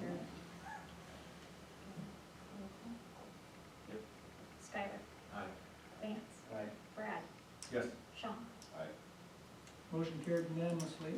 Thank you. Anything else you want to discuss tonight on that item? I mean, it lists the agreements. I had laid before you, there was one, Skylar, that was with the DED, you know, to report your concerns with consumer protection. You two had addressed the issue of a right-of-way agreement. There's a separate right-of-way agreement in there. And these all sit pretty well outside the franchise agreement. And I haven't heard back from anybody if there's a problem with the right-of-way agreement or the DED. I think they're separate issues that we can get addressed and knock a few of them out, get them out of our way. I think the DED does address a little bit of what we're wanting, because, you know, for you guys to get that monies, you got to, they're gonna run tests on you guys for that. I do know by reading through that application and stuff, it does not name, really does not name our community as a test site. It's between DED and Three River. If it does not say, well, you're gonna be tested in Ainsworth. You're absolutely They right. don't. They don't, but as a condition of the grant, we had to agree, and I can give you a copy of all the grant paperwork, I'm happy to share that we had to agree to submit to the testing. Unfortunately, they don't even know yet how they're gonna test it. So there's different people who are looking at different ways to do it, and the federal government for regulated telcos, like Three River is in many of our areas, they have a certain way that we will have to submit to get tested. That will be probably very different than the way Nebraska DED is going to test us. We're confident that however, wherever, whatever they want to do to test us, we'll meet it. And as the CEO of the company, I have a $408,500 incentive to make sure that we meet or beat the testing requirements. Is that one-time test, or is that 10 tests? Is that a test 30 years from now? Is that a test from, I mean, they don't even tell us what they're testing. Nor us. Right. Nor us. They did indicate that it will be over a period of time. They didn't say 5 years, 10 years, or 30 years. Generally things, you know, especially fiber, it's not going to degrade. The equipment tends to get faster over time because you replace the old stuff with the newer stuff. In terms of, you know, can the network really handle it? I'd have to say more than just handle it. The design of this, most companies, not all, but most are putting in gigabit, you know, PON or passive optical network. We took the leap past that to the next generation that's just now coming out, which is 10 gigabit capable. So, you know, I don't have a crystal ball, but I do know that every year people want more and more internet. And that's why we said, let's spend the money now rather than be behind. Because, as you know, in Ainsworth, you've been behind, right? You know, there's no, we can't argue with that. We've been limping along with a, you know, last generation, 2 generations old network. So we're going to bypass the current really good stuff and go to the great stuff. You know, as I mentioned to John, I know a couple of different times that, you know, speed wasn't a big deal, but more of the right-of-way agreement. But you guys, I kept saying, okay, you're gonna offer a 250 by 250, you're gonna charge for 250 by 250, you're gonna charge for 500 by 500, and you can order gig by gig. And those are different prices. Yes. So, as me, as a resident, and I'm going to get, say I'm gonna order from you guys 500 by 500, and you're gonna charge me 500 by 500, but I might only be getting, say, 150 by 150, you know, to me, it's weird. It doesn't You don't want seem a fair. big switch, would that be? Yeah, why wouldn't I go back down to 250 by 250, because I'm not even getting that? So where is, like, Three Rivers promise to the residents what they're paying, that's what they're getting? Where is that promise? Well, a couple of things, right? And I think I hear what you're saying. First of all, we don't have term contracts. So if you don't like it, or if we say you're gonna get gig by gig or 500 by 500, and you say, you know what, you guys really can't give us, I want my 250 by 250 for $39. That worked great, right on that, hey, fine. You're not locked into a contract. So we have an incentive because clearly the $39.95, price for the entry-level internet, there's not a whole heck of a lot of margin in that. We'd rather have people buy more, but we have to test to that. There's no question about it. We're obligated to. So I'm pretty confident, because I want to keep my job, that I'm going to deliver what people are paying us to deliver. I think there were some questions over, with the DED, is this a mixed-use network or what's going on with that? Well, the DED, we have been in constant communication with Nicole Renner, DED. And in our application, we made it clear, we thought, and the DED thought, that, of course, physically, there's one cable carrying both. We're a cable TV provider, yes, we do that. We're also a telco. We provide voice. We also, do internet service and data service. So we have, I guess you'd call it a multi-use network. I don't, get wrapped around the axle and word salad of, I leave that to the expensive attorneys to figure it out. The DED fully understood what we were doing. They even came out here, Nicole came out, viewed what we were doing. They're satisfied that we're doing everything. In fact, they were like, you're actually going the 10 gig bond? You're not just going the 1 gig? Yeah, we're doing the 10 gig here. That's the fastest stuff. You guys are gonna have the fastest internet in the state. So, the hard part for me is trying to, politely communicate. You guys are getting something really special here. And all we ask is kind of, politely step out of our way and let us get this thing built for you. Because once you see it in action, you're gonna go, why did we ever question this thing? I totally agree with that. Move forward, I think what you guys were building is gonna be phenomenal for our community. I really do, I don't have no doubt, and I think, for me, 250 by 250 is gonna be smoking hot, if I can get that. The gamers are going to enjoy that. Yeah, I think it's moving forward after, a couple of years from now, and as I guess a councilman myself, we definitely need to make sure that our consumers, our residents that put us up here, that we're protecting them for service, we're protecting them, that they're getting what they pay for. Brad, and Brad, I'd like, you're saying that you wanna know what's the guarantee, or how are we gonna be guaranteed to get that? What you're buying? Not for sure, I don't, probably not for sure the speed, but if the consumer is not happy, that they can be assured that it'll be taken care of. okay, for one thing on that, they can always go to the competitor, whether they're there or not.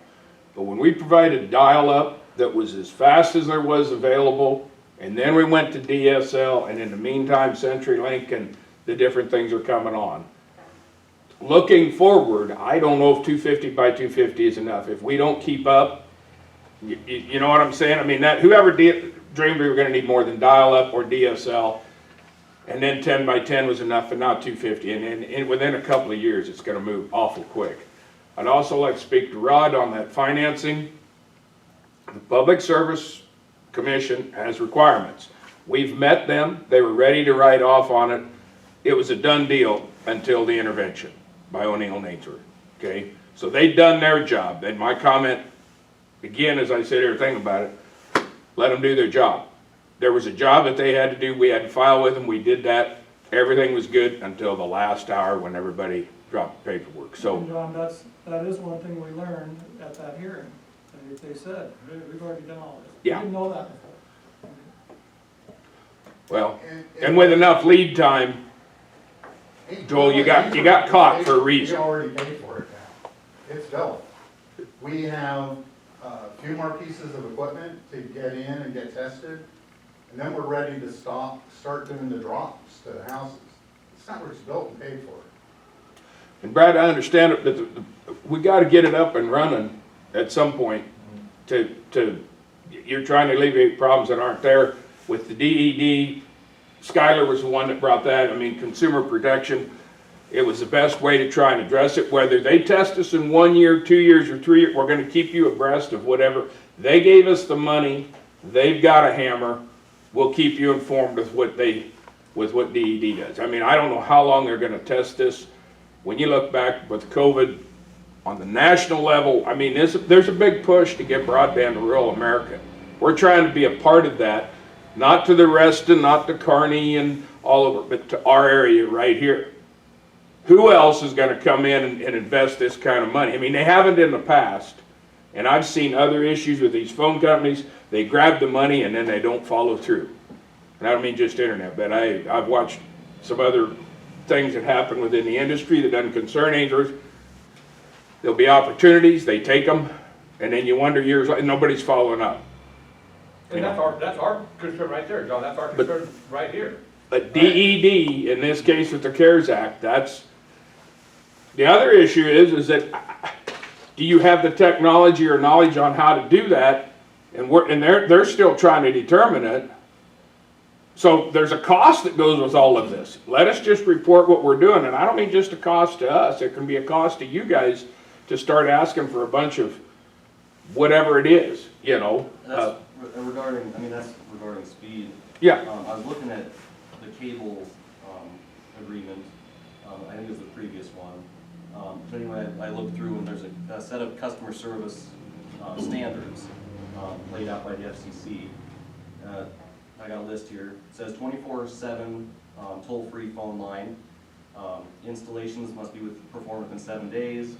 If there's an interruption in cable service, must be responded to in 24 hours.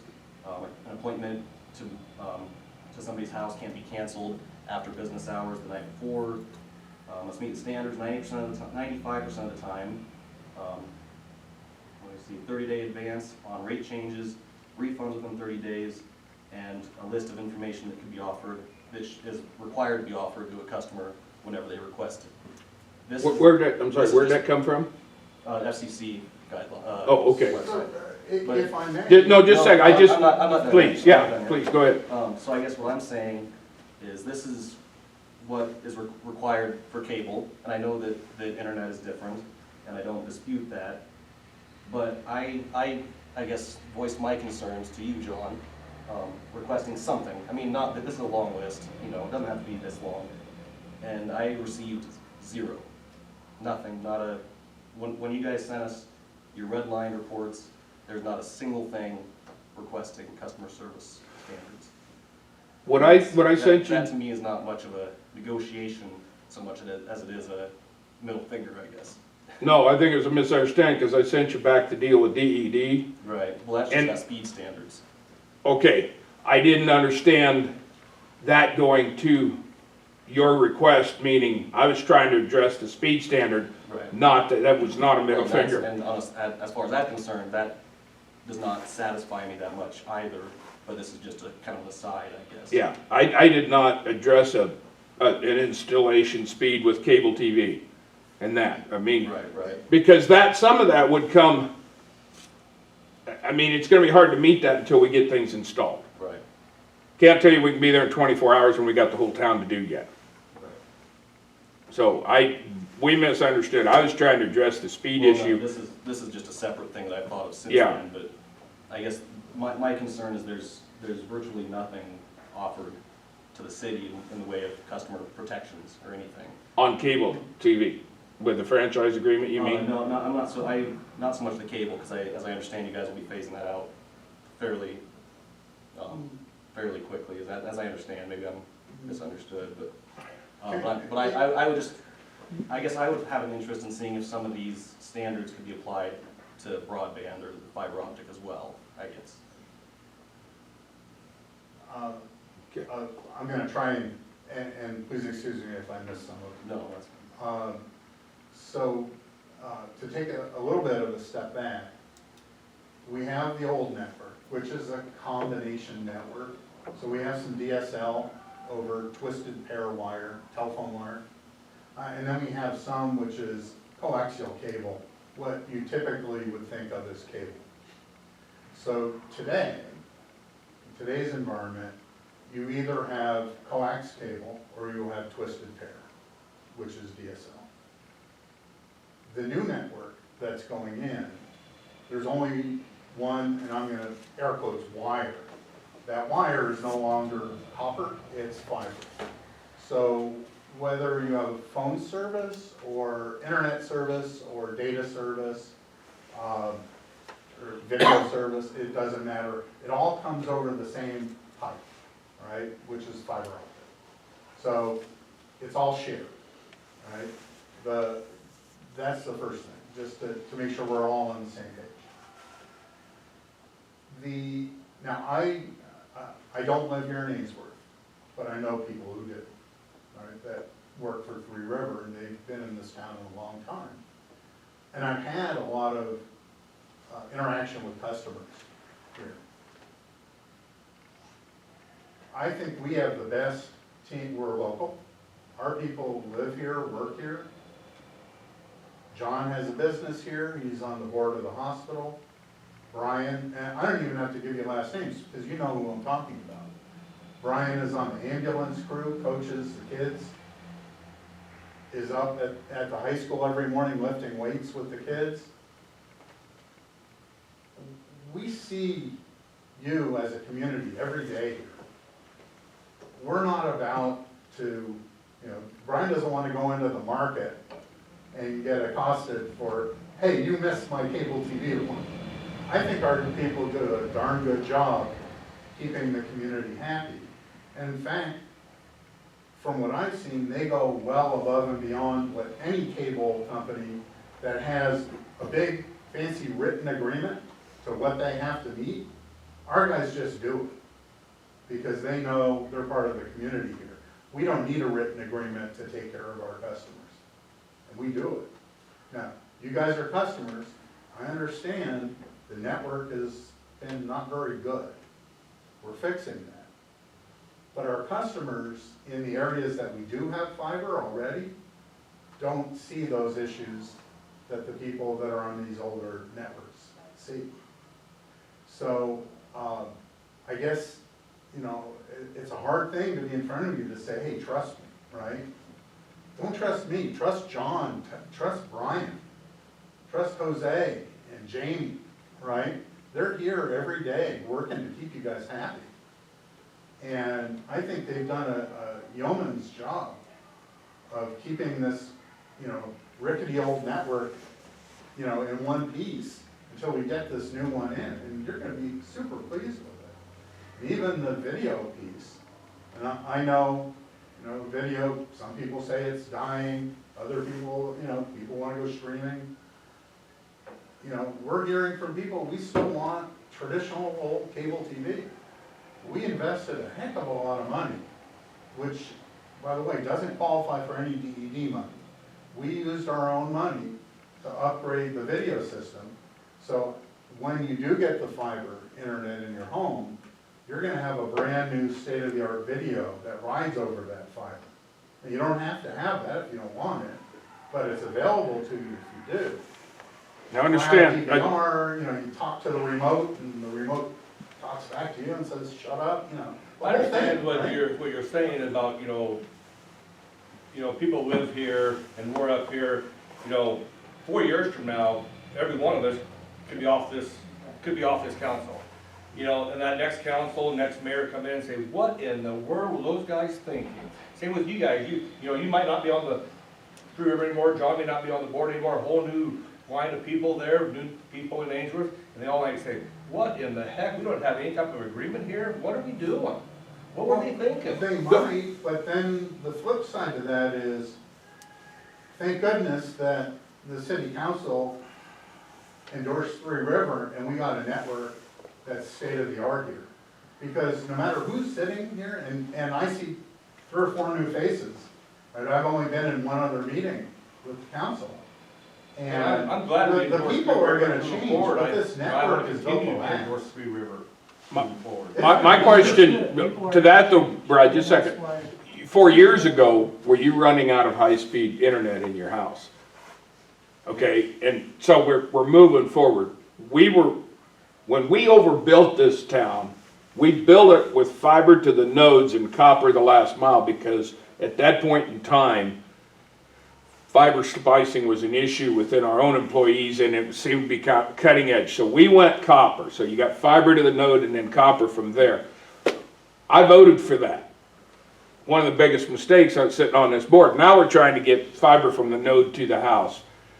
The demand and the changes are there.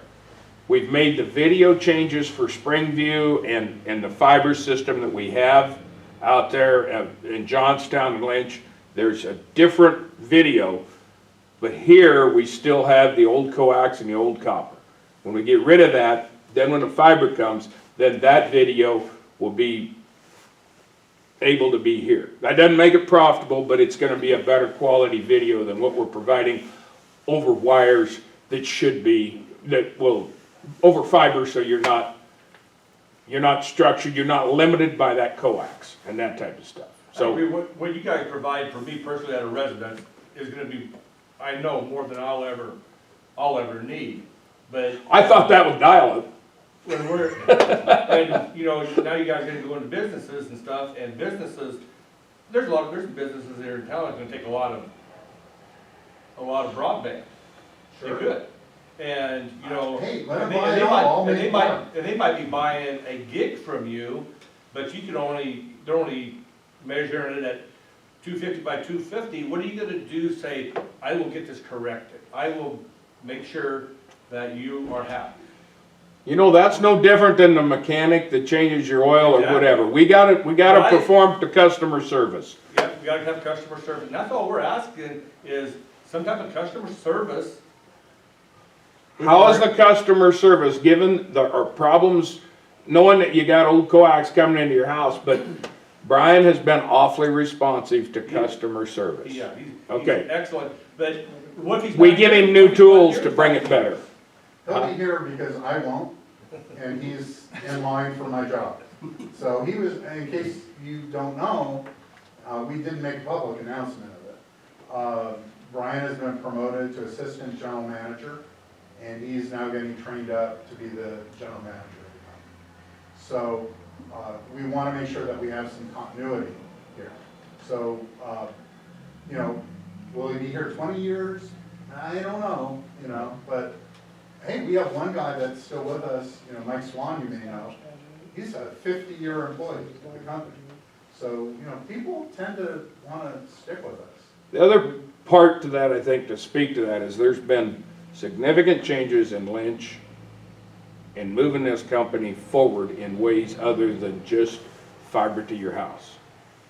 Within the structure, I'm trying to think, but from one employee to the next. I mean, we've got some, strategic planning, but what do you call it? When training somebody to take over your spot. Succession planning, thank you, Mr. Warner. And we've met. Okay, I mean, we've got there's things you're not gonna see that. You're gonna see the result in customer service.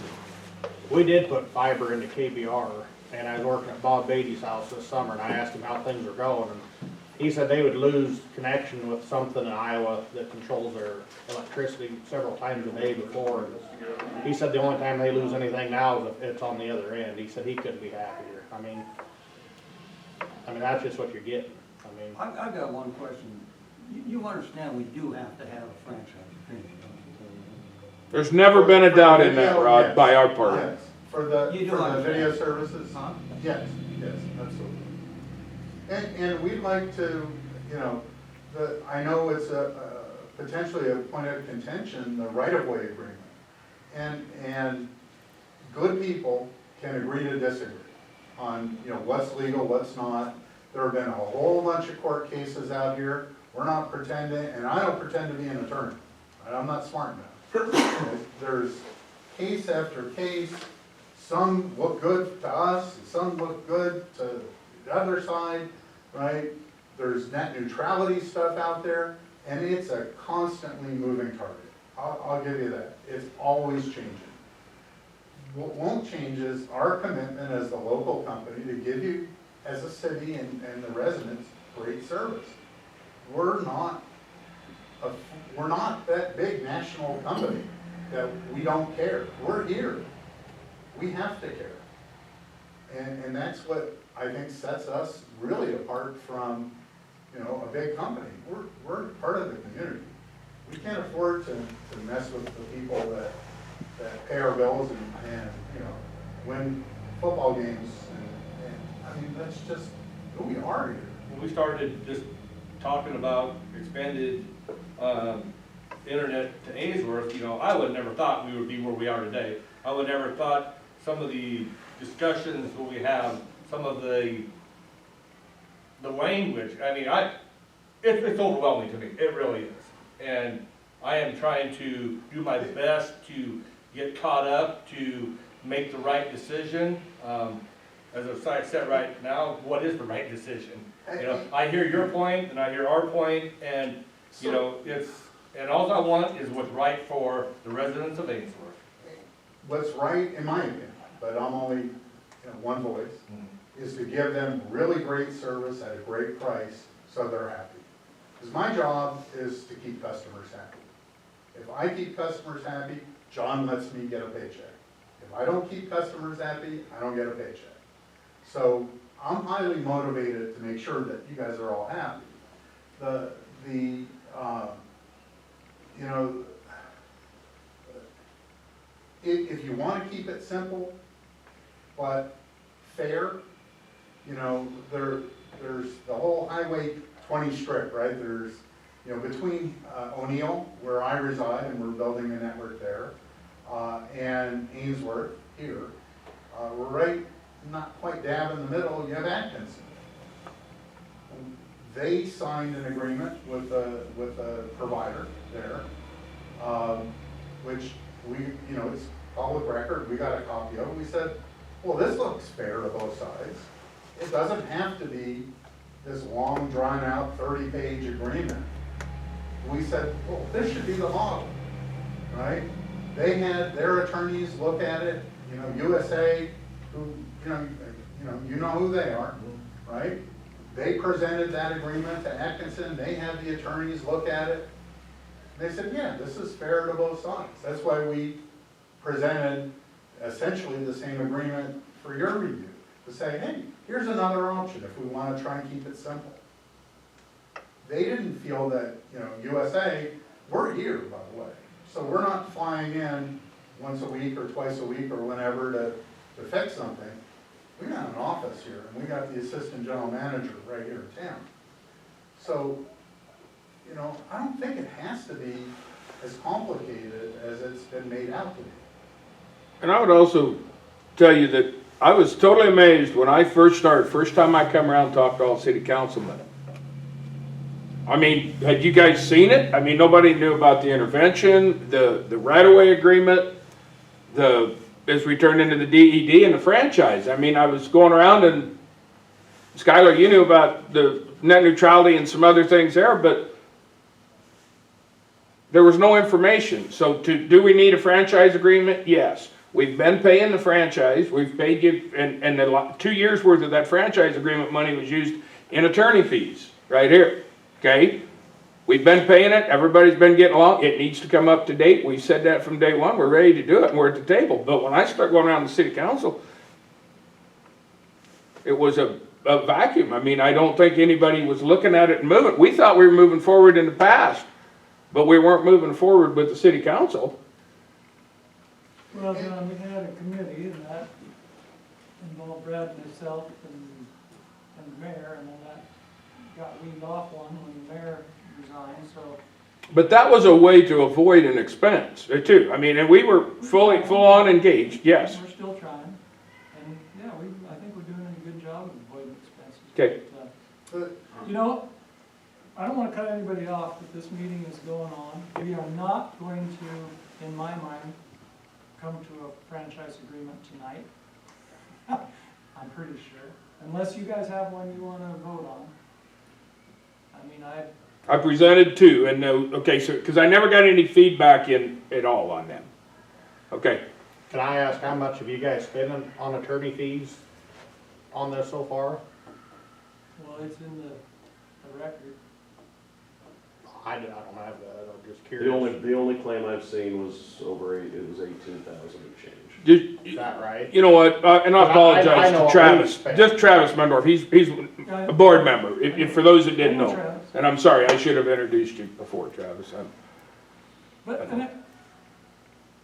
I mean, that's a legitimate question, it's a public record, but I'm not sure it's germane to the topic either. I mean, we have to figure out how to best do this, and none of us here are experts in this field. You guys have experts working for you. You also have at least two attorneys I know that you're working with. Well, and that's why I asked you, because So- we've had to hire some counsel just for this, and it's, I mean, So, to me, it's- I don't like to be criticized as a city of Ainsworth for using an expert consultant.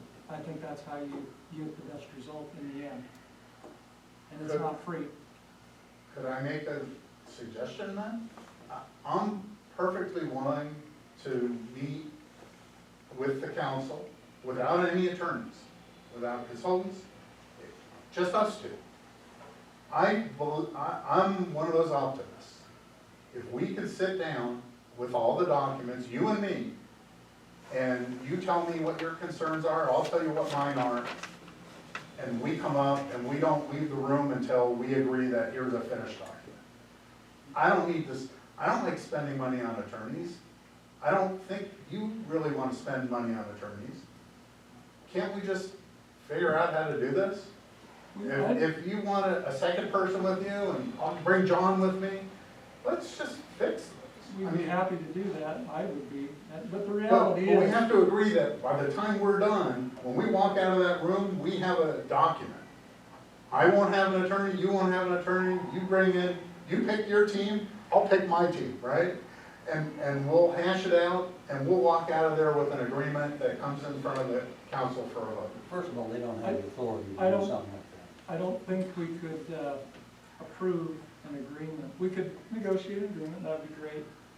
I don't think nor do I think Three Rivers would allow you to approve that without it being reviewed by an attorney. I would agree that at the end, it's gonna have to be reviewed, but right now, we got two documents before you, we haven't received a reply back. Earlier in this, when we were dealing, Brian turned over the red line documents to you guys, and 2 months later, I found out nobody had seen it, and we're back, Greg had disappeared, and we're on to the next level, and it hadn't been moved forward. The last red line document we got, or one of the last ones, had so much red on it, it was essentially a non-starter. I mean, when you cross out everything in the document, that's not negotiation. in my Did you look at what was red lined out?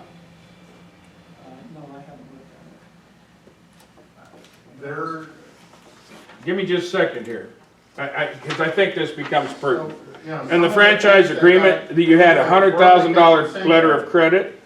There was liquidated damage, requires of following reports, and then there was a level of burden in that financial document, if you go back and look at it, Joel, that is gonna put an expense on the city.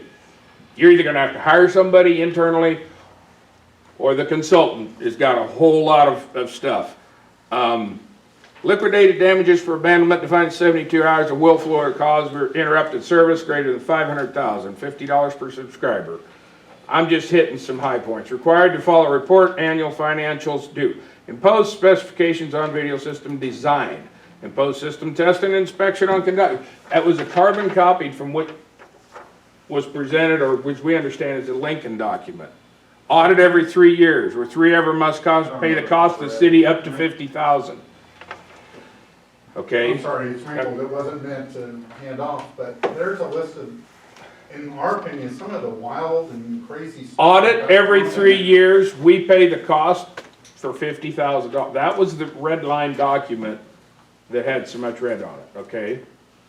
So I don't think it was a good beginning spot either. Okay, that was the same document that came to us along with a conduit agreement, which the city doesn't own. Okay? Suggestions for some broadband, $5 fees for infrastructure support fees. So I would agree with you that when it took that much red ink, the documents that were presented by Mr. Brooks were, okay, but this is small town. $50,000 audit? I mean, we audit our financial books, but I don't. So if that was the Pay our auditor. Well, we may just have to restart again with the cable franchise agreement and see where we can go. Like I said, I'll be surprised if we're gonna get that accomplished Right. tonight, and we have other business to attend to. The council took action, And it's appreciated. And I appreciate it, thank you. You're welcome, and I don't know if there's any other action the council would like to take, consider on that topic. I mean, I would just like to make a couple comments. I haven't got it on this yet. A, kind of been through this whole thing. I don't know if it should be our job to regulate it or not.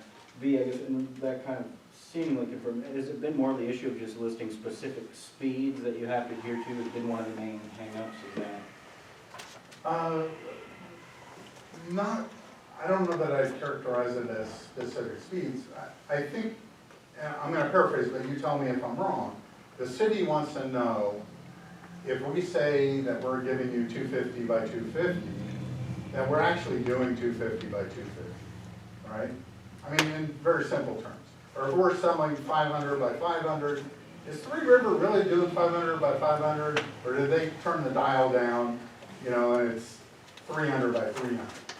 I can assure you, that's not what we're doing. But you want some proof.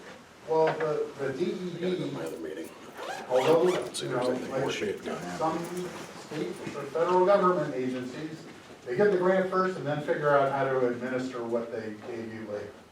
That's where we're at. We don't have those testing guidelines yet. We've agreed to them in the dark.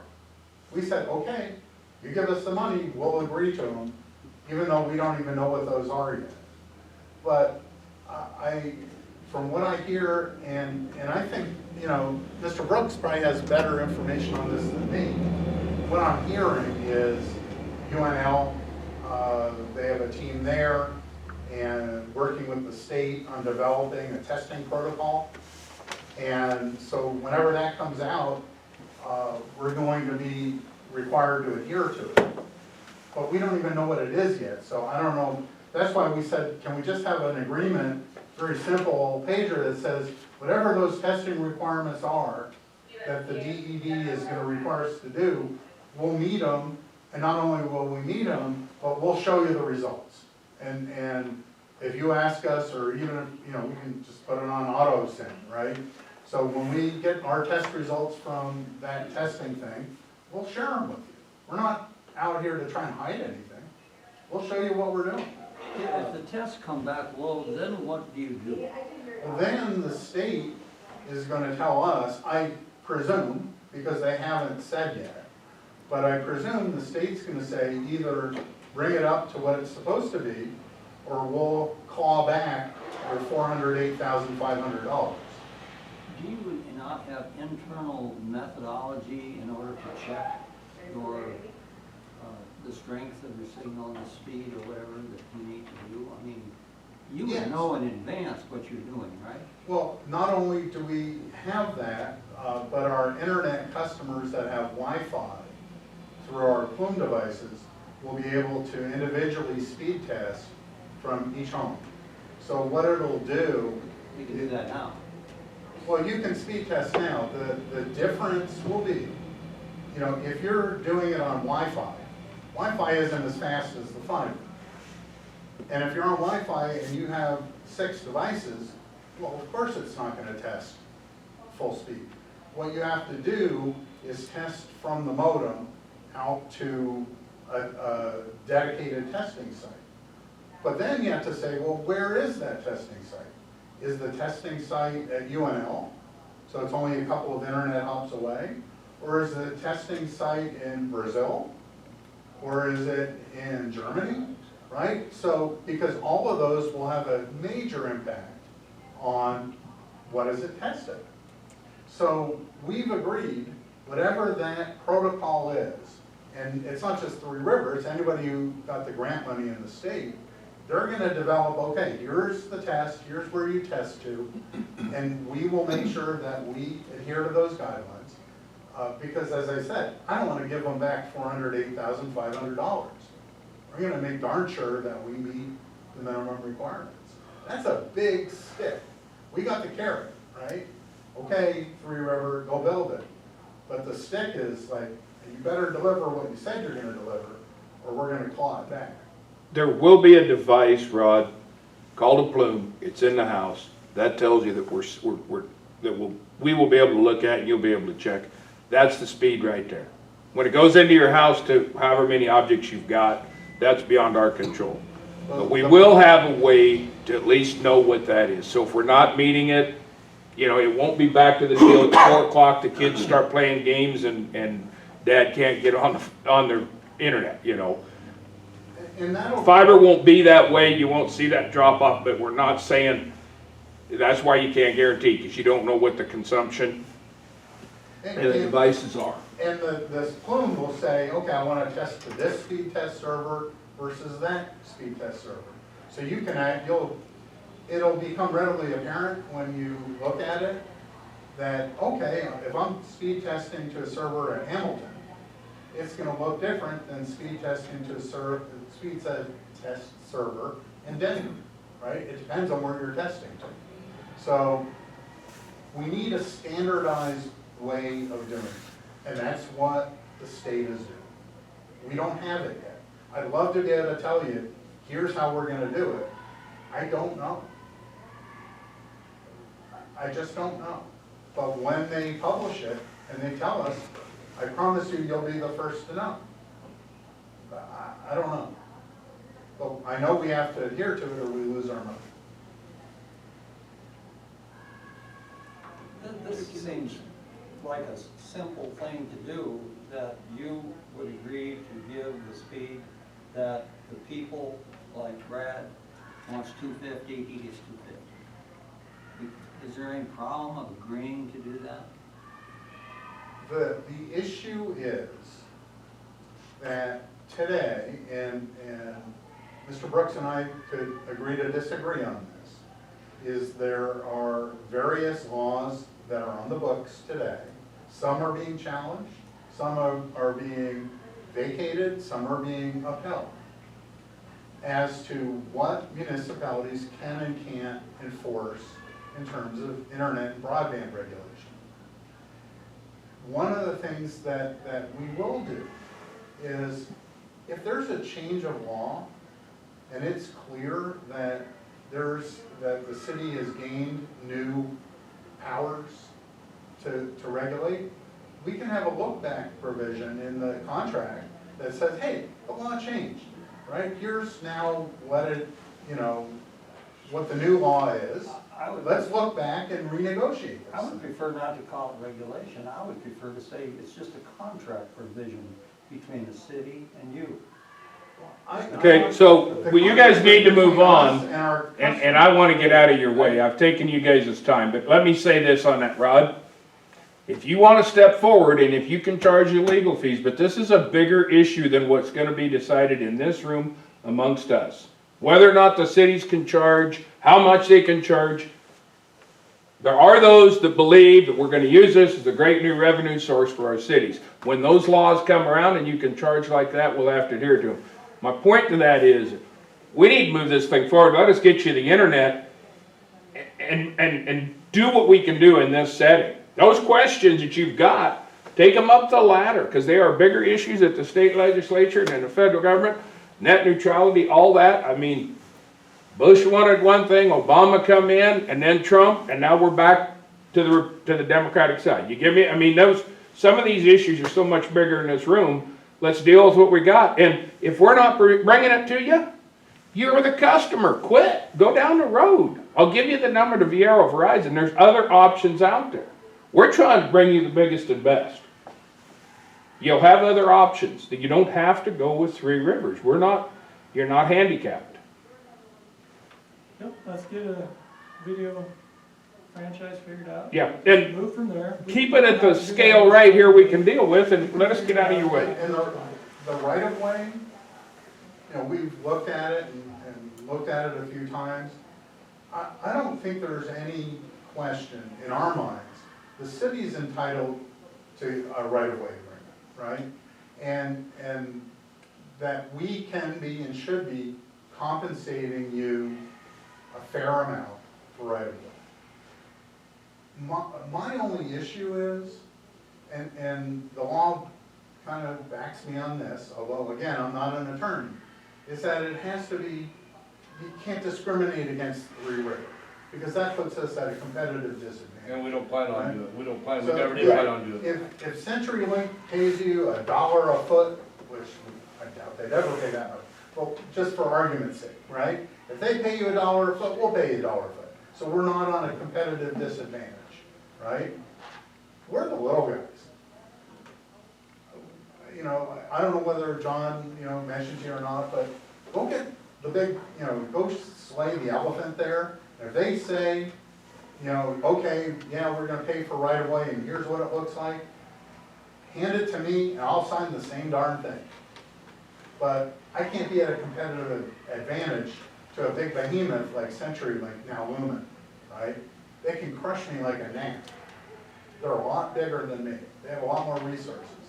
So to put Three River at a competitive disadvantage, I don't think does the city any good or the people any good. I mean, we've recognized all along any right-of-way cost, tax, whatever you want to call it, it's gonna be passed on to the customer, so we're not looking to make them, you know. Well, but Is the one that we have before you, have you guys read it? Is that, I mean, I thought we had something pretty good. I haven't received any pushback on the right-of-way agreement or on the speed deal that I went around and talked to all you guys at. I mean, like they were unacceptable, so. The right-of-way agreement, to me, looked pretty good. My Okay. biggest concern is if you guys are in the right-of-way, if you guys did damage, you would pay for that. That was your guys', you know. Okay. But Brad, right now, I mean, you guys got other things to address to tonight. We're not gonna, my point being that I gave you guys some documents, come around and seen you, and I didn't get a lot of feedback. Apparently Skylar and I was focusing on one aspect and he wanted it on a different, so we can continue that. But right now, I'm kind of coming off the fact that when I went around to you guys, it wasn't even knowledge that you had. So we're all trying to get to the same point. And I was trying to address, just like with my emails to Skylar, the part that I thought, and you guys to the part you know, each one of you expressed that different. You two were on the right of way, Skylar was on customer service. I didn't take that back to the right. So however we move it forward, just give the feedback and the callback. I know you guys can't meet in a group, but. Well, that, to me, it addressed my concerns. Okay. As far as, I think we definitely need to have that agreement where we're operating in the same space. I don't want a situation where Three River comes in, accesses their line, damages city property and doesn't fix it, or damages, say, water line, leaks in the basement, Three River's responsible. And we've had them problems in the past and addressed them and paid for them. Yeah. So, yeah. You know, and I just, you know, your point of, I don't see where it's our job as a city to regulate my relationship as a customer to Three River, or Skylar's relationship as a customer. Where do we draw that line as far as why are we choosing internet to be the middleman on? In what other industries do we do that to? Why are we trying to do it now? I guess, and I would like to utilize our time here, like you said, we can't all meet and discuss, so we've had the John and Steve lecture defense guys for the last hour. I'm sorry if I and we get that in the office, but it was good to hear your side, but I would like to know where we're at on it, and why this specifically. It just seems like we've gone down a rabbit hole of all the legalese of what we can do. Well, and we can debate that all day and pay people on both sides to debate that all day. There's cases ongoing, so we're never going to get an actual answer. You pay 5 attorneys and get 10 answers. But what should we do? And to me, that's to kind of their request, get out of the way. They seem to want to provide internet, reliable, high-speed internet, so they keep customers happy. We want that for the people of Ainsworth. I just don't see where their benefit of, say they, to me, it seems like once the infrastructure's in place, if it is a quality infrastructure, it's not that hard to provide the service you're stating you're gonna provide. I don't think you probably gain any benefit as far as being able to do more by sending someone 300 megs instead of 500 if you advertise 5. To me, I just don't see where their benefit of going against their advertising prices is. All they can do is make their customers angry, which would then ultimately be a detriment. You're paying for 500, but they're throttling your speed. What's the Then benefit maybe to you're throttle? saying, This is slow, I'll update to the 700. What I would do, which I regularly do with my internet through them, I do a speed test personally at home. So the Wi-Fi, I pay for the 25 and 2 or whatever that is. Generally get about 22 and whatever, but it's a little Wi-Fi and I've got other devices going. They followed my general theory on internet companies. You pay about $60 a month for kind of their standard service. Occasionally it'll go out and you'll be annoyed with them every now and then, but more likely than not, they're going to generally provide the service they offer. I just think we're wasting a lot of time and energy. And not that all attorney fees, we do need to ultimately make sure the agreements we're entering into are legal at the end. But to me, we need to just get the three oversee. In principle, what do we want, then let the attorneys make sure that agreement's legal. And Skylar, we've never throttled her. I don't even think we got the equipment for that. That's that net neutrality, and I agree with you. You know, We don't throttle, we don't block. We So- could, though. Well, That's I mean, in theory, we could if we put the equipment into. In practice, that'd be really dumb because it's looking more and more, you know, as the administrations change, we now have a Democratic administration. So the, you know, things tend to waver back and forth. Under Chairman Pai, it was more of, you know, it favored, less favored net neutrality.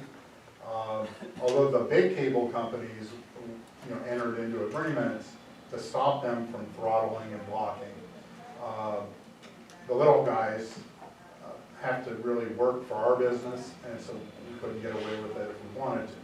Now that there's it's a blue administration as opposed, that heavily favors net neutrality.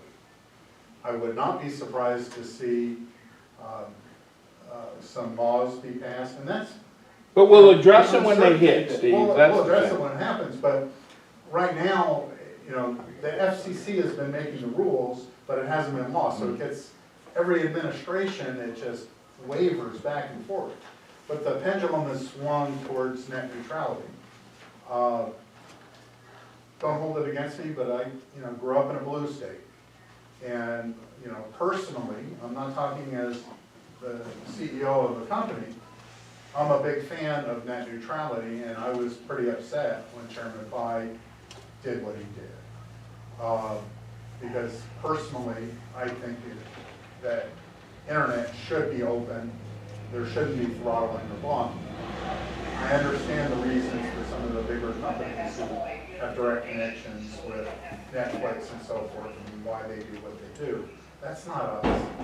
I mean, it's You know, just not us. I would also speak to some of that is that in the last 3 to 5 years, and you guys are trying to look forward, our wholesale or whatever it cost of internet, what we were buying and selling on dial-up and then DSL, it took more and it takes more and more. Those wholesale costs as, what's the level 3 and some of that, they've dropped dramatically. There has been times in the past, and Skylar brings up this throttling, I know, and I remember when we voted to up the speed, and I can't tell you if we were at DSL or whatever, to up the speeds, we could buy it and we raise speeds without a charge. And I know we've done that. I'm not sure, when I said that earlier, I'm not sure if it was in Ainsworth or in the ownership group.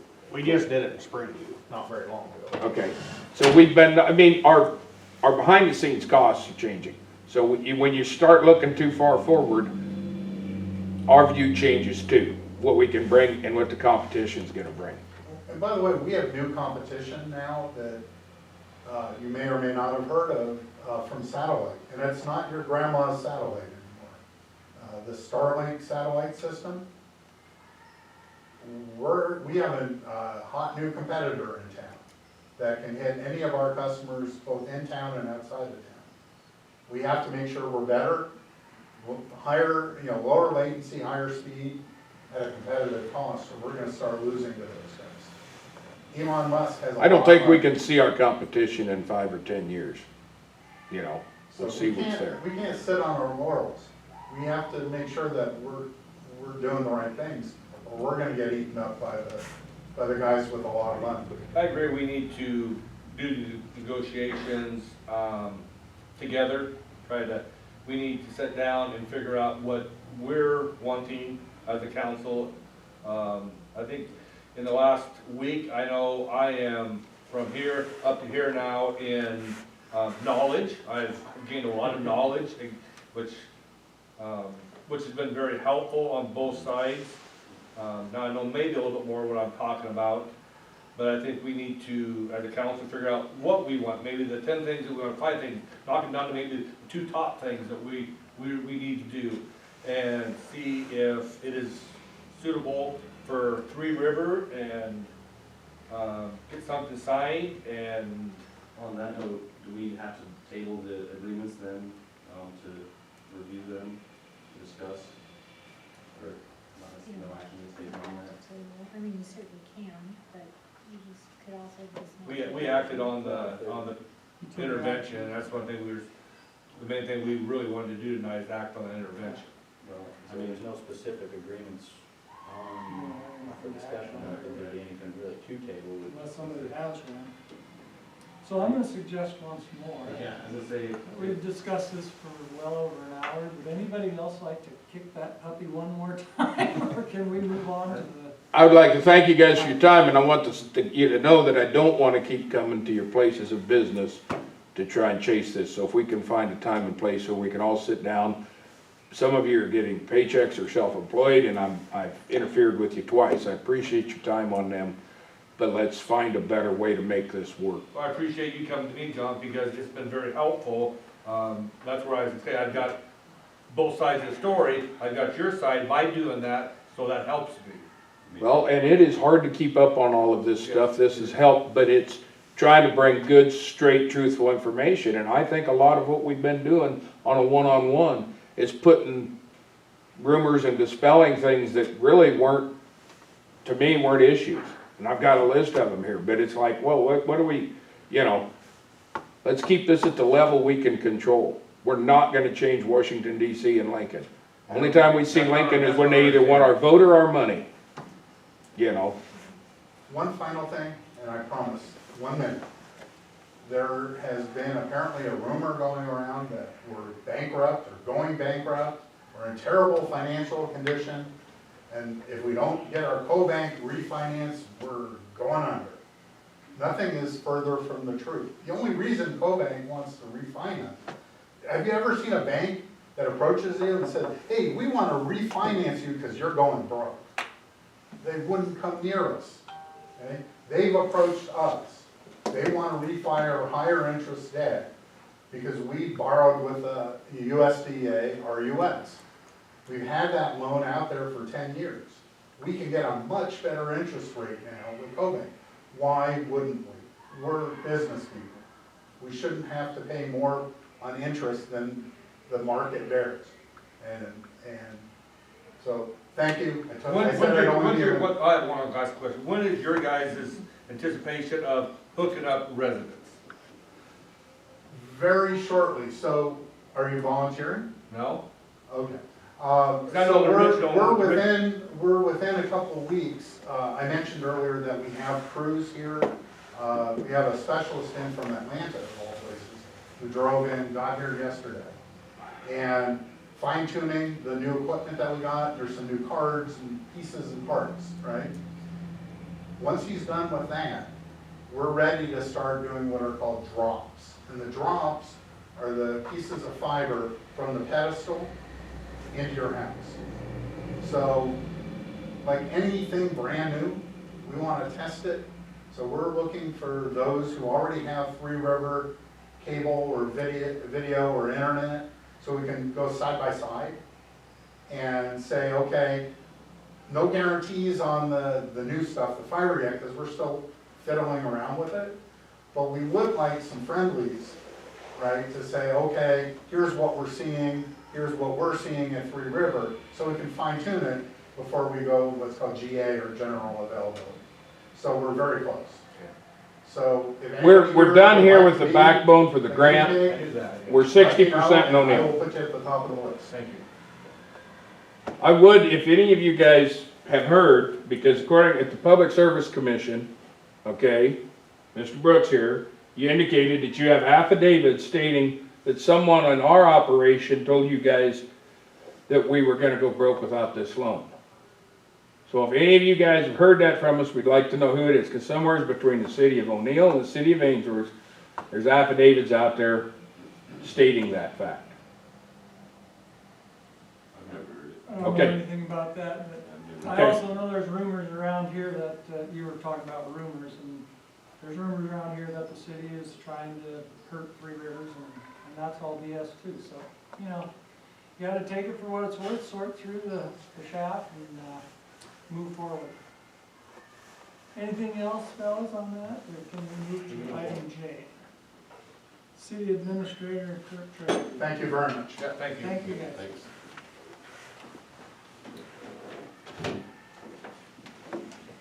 So we talked about, a couple months ago, working a deal with Brown County Sheriff's Office and Brown County Commissioners on 2013 Ford F-150 that the Sheriff's Office was taking out of its fleet and had replaced it under a law enforcement agreement. The county and the city take turns. I would, but I have an hour drive through the snow. The county took the last one, so the city had first right on it, so we are in possession of that vehicle now. It's in the street department's fleet. So if you see that driving around, that's what that is. It did have some operational issues. The county agreed to fix those before it came on into our possession, so we actually had no, well, I guess I shouldn't say that. We did have some work done to it in terms of it was because of the cage that was in it. We had to put handles in the back seats and the back doors, some things like that. We went out and did that for us, so about $300 and some, I think is what it cost us to add that vehicle to our fleet. We had budgeted this year for vehicle branding. We've talked about that for a couple of years and haven't not done it. But we did work with Blacksmith, so we have some decals on all of our city utility vehicles now. We've changed so many vehicles, we figured even as staff, we have a hard time recognizing our vehicles. So that'll be a new addition as well. North Central District Health Department is hosting vaccination clinics here at the community center. They're doing it every 4 weeks. The first one they started was February 25th. So it's my understanding through April anyway, they've booked the facility to do that. And I anticipate that would continue for as long as people are registered and the need arises in town. I won't go over the RFP and all of that because we already dealt with that in the meeting. We've done a whole bunch of software upgrades in the office. Some of that I've already talked about before that has to do with direct deposit and a change of time and attendance software going from the manual punch clock to kind of an online clocking in and out and leave request system. And that system integrates with our payroll and billing system that we use now. So the new part for this month, I guess, it was kind of a 3-part process, was the payroll, point of sale, and then we're doing kind of the customer online that integrates with the billing software. So phase 2, we kind of completed, I would call that the point of sale phase. It's called receipts management. It's basically it is just a point of sale system for our front desk. So instead of having to handwrite a whole bunch of receipts now, it's all automated. It's proven to be, in the very short time that we've had it, a super improvement in efficiency to at least how we handle those weeds. So thank you to the council for agreeing to allow us to do those updates. Region 24 had gotten a grant quite a while back with JDO Consulting Group to update the hazard mitigation plan. The city of Ainsworth, Brown County, of course, had participated in Region 24 at that time, so we had gone through with Brad, I think had been to some of the meetings for the fire department. Even though Brown County withdrew from Region 24, it was my understanding in talking to JEO that if the city continued to participate in the plan, that would still be, or they're sort of pieced out, so that the city would still retain that portion of the plan. So there's Still in Region 24 until that contract is still there until the end of the year. Brown County is paid forward. That's the end of that contract, so we have, Brown County between now and the end of June, they indicated they're pulling out, but the contract doesn't do July 1st. So there is benefit to continue to participate, and we did, and there is a draft of that project on JEO's website under the Region 24 Emergency Management Project Plan. I think you can view it as a member of the public until March 31st. And outside of just a lot of other paperwork, cleaning up all of our past projects and you know, having meetings and conversations about the broadband and franchise. That's all I got. Anybody got any other questions for Lisa? Thank you.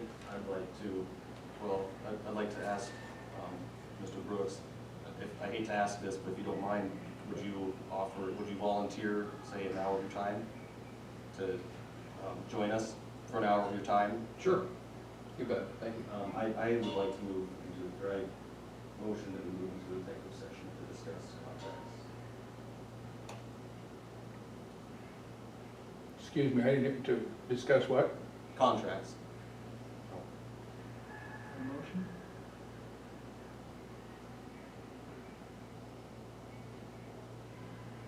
I'll second it. I'm done for this now. I know. Sorry, guys. I'll second it. Not off on the wall together. Motion to a second to go into executive session. Call roll. Vance, No. Brad, Yes. Sean, Aye. Skylar. Motion carried 3-1. We'll go into executive session at 8:45, and I guess you were. 5 seconds. Maybe we don't take their girl. 7:43. Vance is. I have a question. Do you intend to take any action afterwards that we need to stick around for? No, we're not doing Okay. that. Thank you, Mr. Brooks. I look forward to the updates.